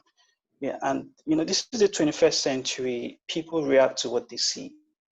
If you go to Kenya or South Africa, their safari is big because of how much they spend pushing publicity-wise. And for the first thing is we need to start putting a central location of footages for our national parks. That was Siamanta there saying she didn't know we had national parks. I was called to come and speak to some students in a school, secondary school in Abuja, just educating them about tourism in Nigeria. They don't know about our national parks. Isn't that sad? Because we don't have footages. And this is the first thing we were trying to reach out to the national parks. Let us come in and create footages that we can sell. People don't know we have deserts in Nigeria. People don't know we have so many things. You can check out our page on Instagram. We just posted a recent video there. So many things people across the world don't know about Nigeria. And if you just Google tourism in Nigeria, you pretty much don't find anything, but we had to come into that space. And, you know, we've done so well in 3 years. We have over 45,000, you know, followers on Instagram. Our website is also live. We try and, you know, push as much as we can. And this is after numerous research, you know, in trying to publicize the tourism potential of Nigeria. So, you know, for the national parks, we have 7 national parks, which are huge. I think the first thing which is most important is putting out solid content, which, you know, is a starting point to the world. Okay, thanks, Taufik. I don't know whether the CG wants to respond to that, even though I'd like to. I'm sure that he would. I would like to do that. Okay, because Yankari, I know for one that Yankari is no longer a national park, but please do respond. Thank you. You have answered part of the question. Sorry, CG. Sorry, CG. Sorry, Efe. Sorry, sir. Efe, why not let's take the other 2 questions because they might be related to the national park. So the CG, the CG can take them together. So let's take CG. I'm sorry, just hold on because we want to hear so that you won't be coming up here. Let's just hear the question from Mr. Akinleye. No problem. I'm waiting. So Akinleye. Good evening, everyone. I'm Akinleye Oyedipe. I have 2 questions. Thank you for organizing this event, and I really love it. I've been exposed with. But I want to know pertaining to what Tacer say about the tourism. I'm a nature institute, and when it comes to tourism, I love being tourism. So I want to ask, are the cars made by the organization low carbon emitted cars? And also, because I also love to cruise. And also, I would love to ask also the city that we have a lot of potential facilities at our marine environments. We have a lot of wetlands we can protect. I don't know, sir, what are we doing to protect it and also to sell ourselves to the other. Also, the tour operators, I would love to ask by partnering with aviation industries like, for example, Arik, Airpeace, by putting our resources on their tickets. For example, the Kenya Airways does that. They put the element on their tickets, and they sell their national parks on tickets. So when we go to the countries, we know that this is where we visit. Also, we can partner currently the CBN. They put the best for everything on the current. That's just my suggestion. Thank you so much. All right, thank you very much. Please, when we're asking questions, let's be mindful of time, so that the shorter, the better the questions, please. Okay, CJ, can you answer Taufik questions now, please?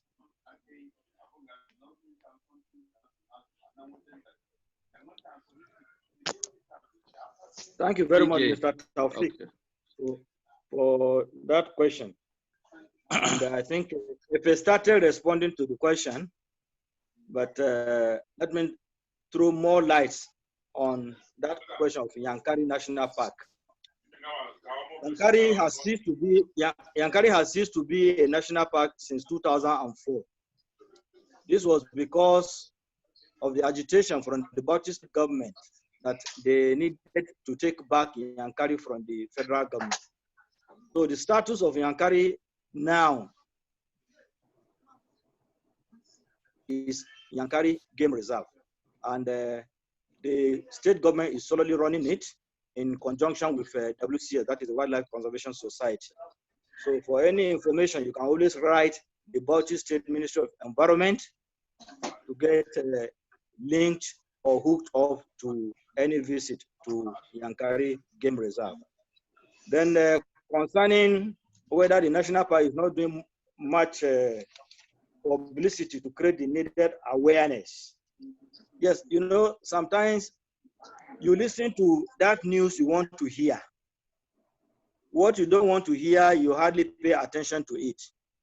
As far as conservation is concerned in this country, people do not pay attention to it. Like I've always said on any fora, if in the national park today we are sharing contracts, dishing out money like the NPC is doing, I'm telling you, the youngest of us who is just starting to crawl will know something about the national parks. But because we do not appreciate what the national park gives in terms of intangible benefit, particularly the carbon sequestration and giving you clean oxygen to breathe in. If we are to quantify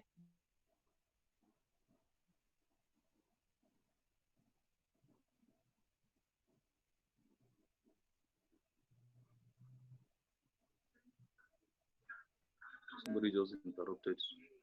That being it, the national park also, you see, has a lot of potential, like it is said, but it depends on what you want to see in the national park. Remember the different types of tourism. You have religious tourism, you have ecotourism, you have name them.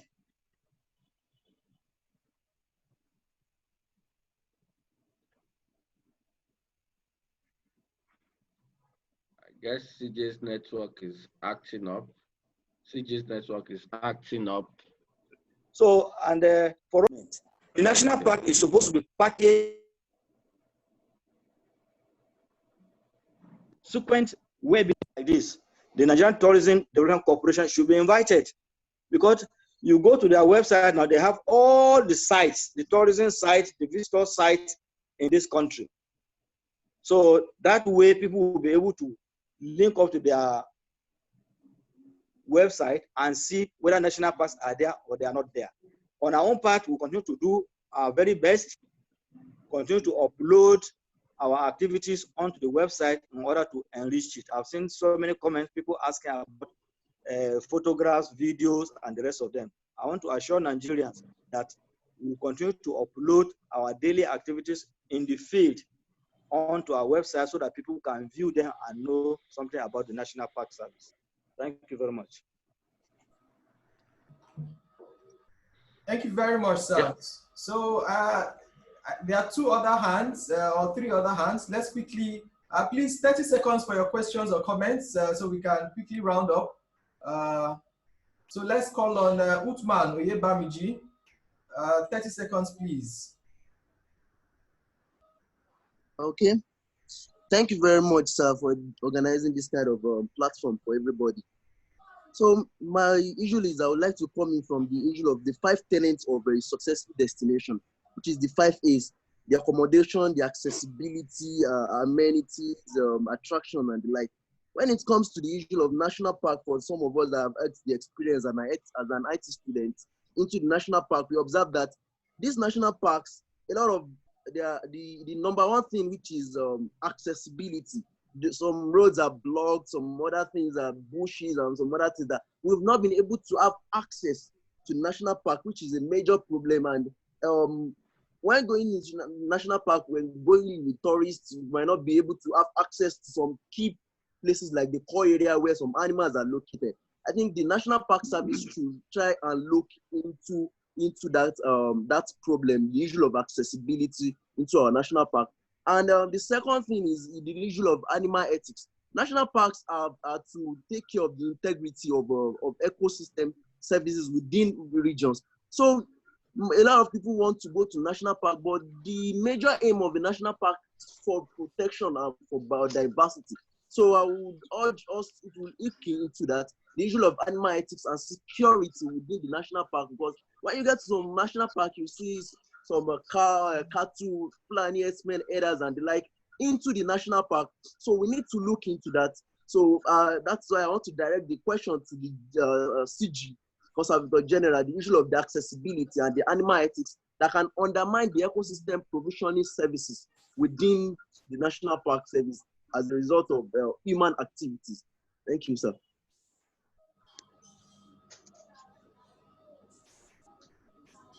Okay, let's then take two other.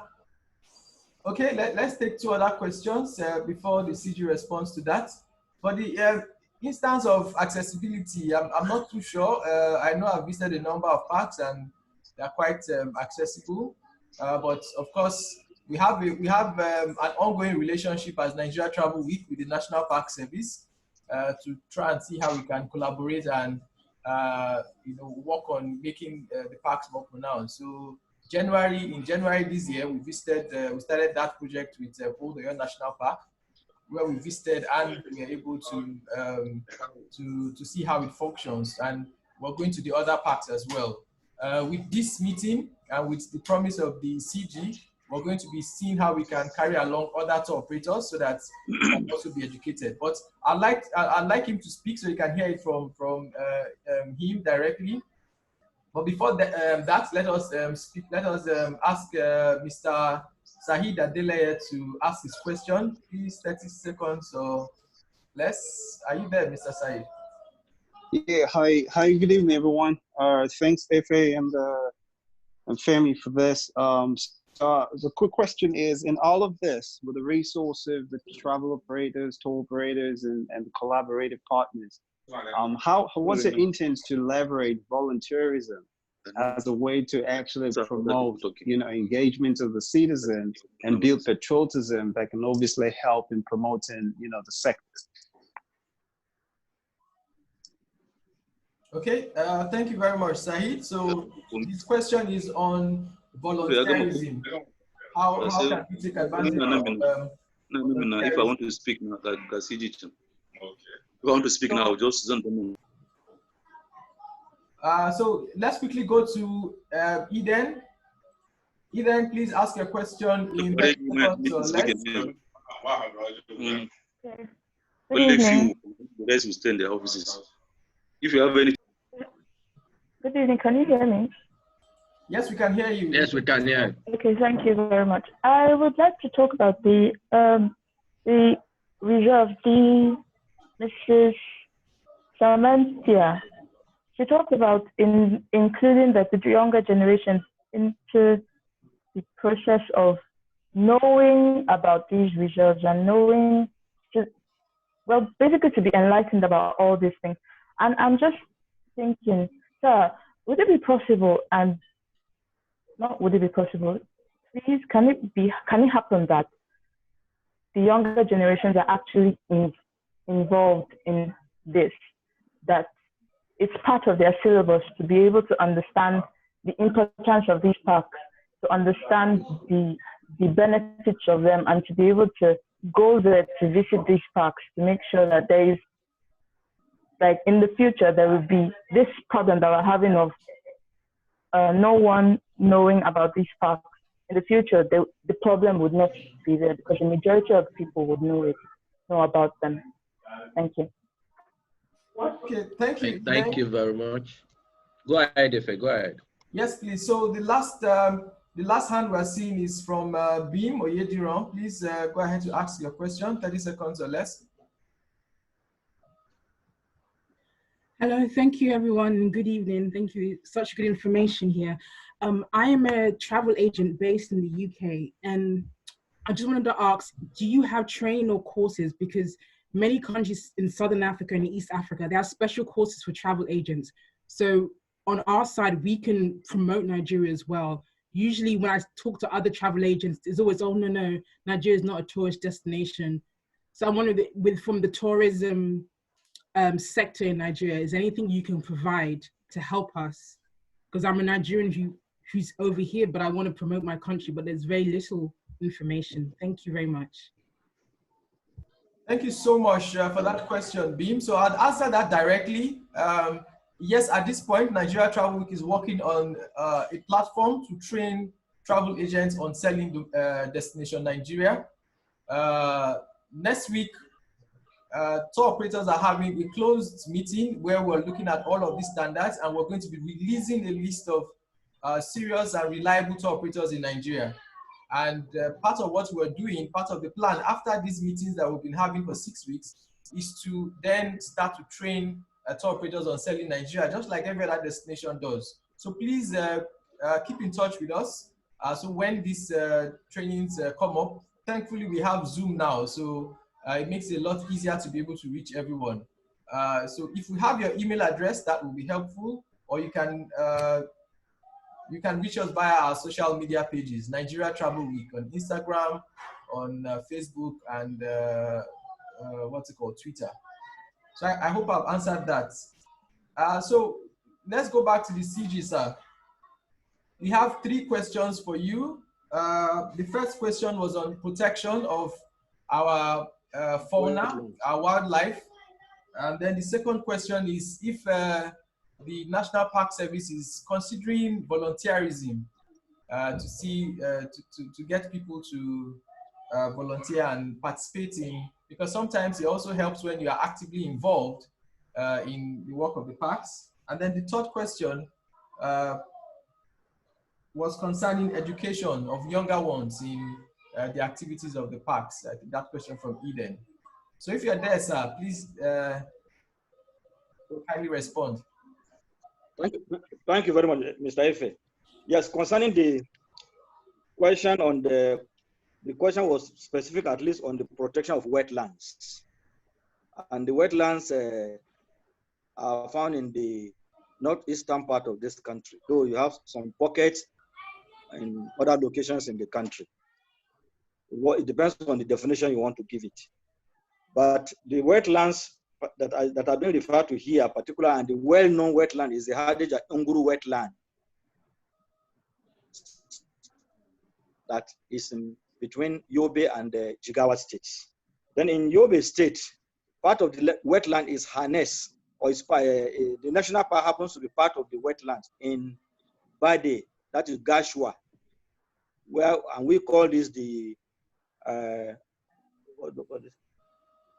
we call it the, sorry, I can't remember the name.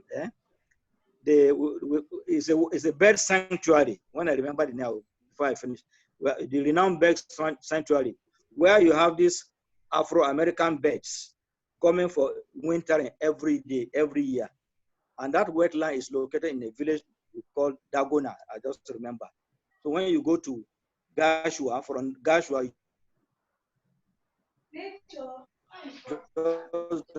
7 kilometers away from branch on to Dagona, and you see the large, massive Dagona wetland sanctuary. And there, every winter, these Afro-American birds come there for wintering. The wetlands is being protected by so many stakeholders. You have Leventis Foundation, that is NCF works there. Leventis Foundation works there. You have what they call an NGO that is Wings over the wetlands. They are also working in conjunction with the Chad Basin National Park in that part of the wetlands. And we also have the communities that we are always trying to encourage to take ownership of the wetlands, because we only do not protect the wetland, we also allow some minimal level of harvesting of the resources, that is the fish particularly. We allow the Dagona people to organize, they have a fishing festival, and we do not interrupt with that fishing festival. That is cultural aspect of tourism.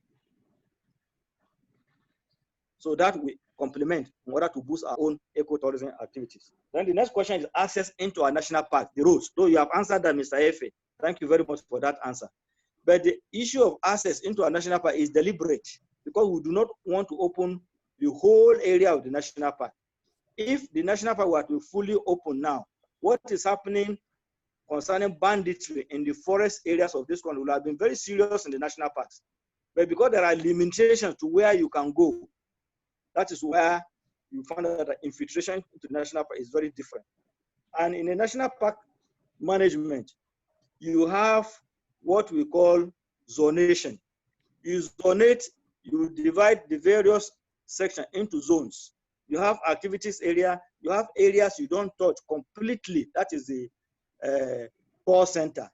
Then outside the call center, you also have park viewing areas. You have areas you also designate as research areas. So that is why I said the issue of access is deliberate, because we will not allow access into the core area, because the core area allows us to compare what is happening in the activities area, so that if there are succession in the vegetation, we will be able to know. Then the issue of volunteerism, for now, we have not been encouraging that. And as you know, the national park is a government entity. For us to be able to do that, we should be able to build it into our activities. Thank God NDE is on now, and this has opened my own eyes to liaise with NDE and see how they can engage some people and attach them as volunteers to us. I think that will be able to handle that aspect of volunteerism. Then the other issue is anthropogenic activities, like somebody mentioned, human activities, somebody saying sighting cattle and the rest of them.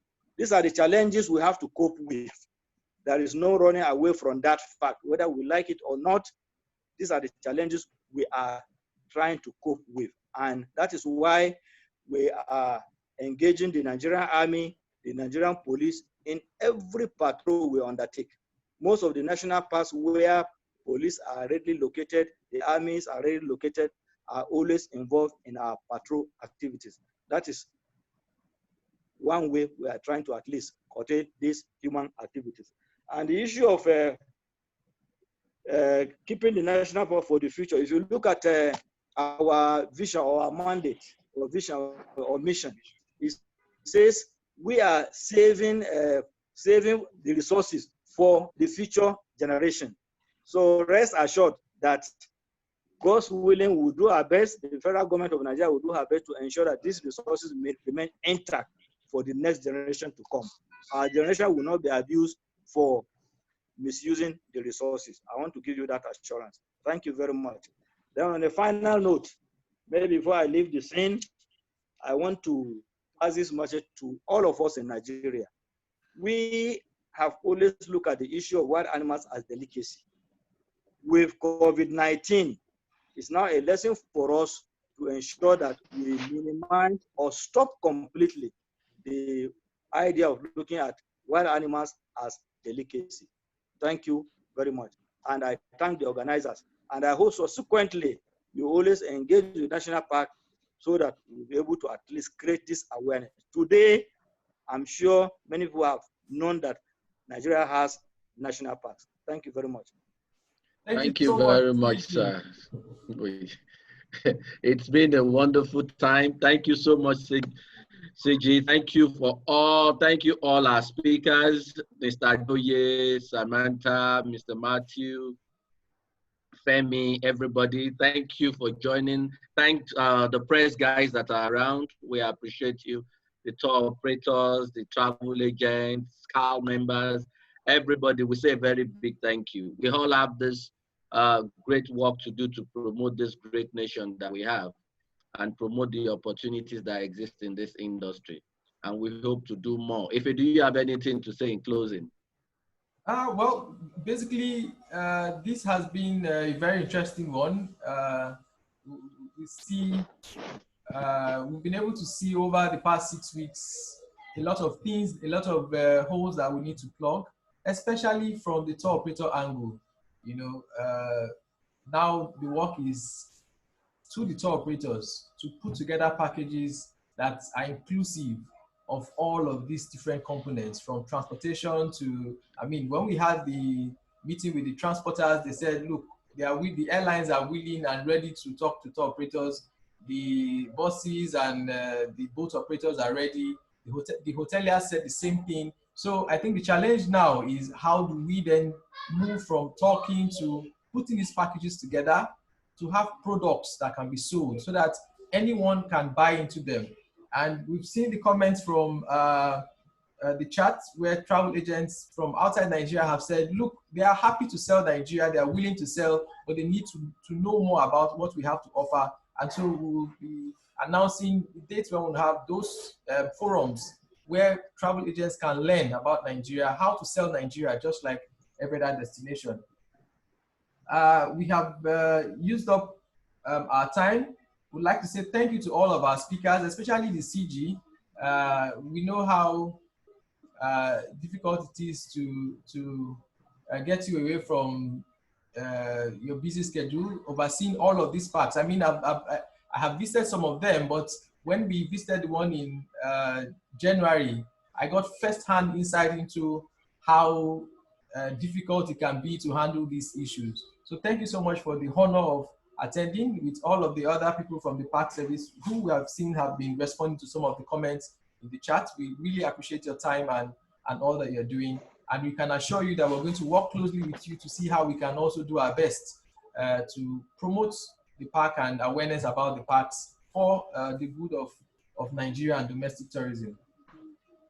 In the absence of this, I'd like to thank everyone who has come, our usual regulars. We truly do appreciate you for all of, for always attending these meetings, and we hope that we can take it to the next phase. Next week, we're going to be having the last meeting in this Zoom series, and that is what we call the action meeting.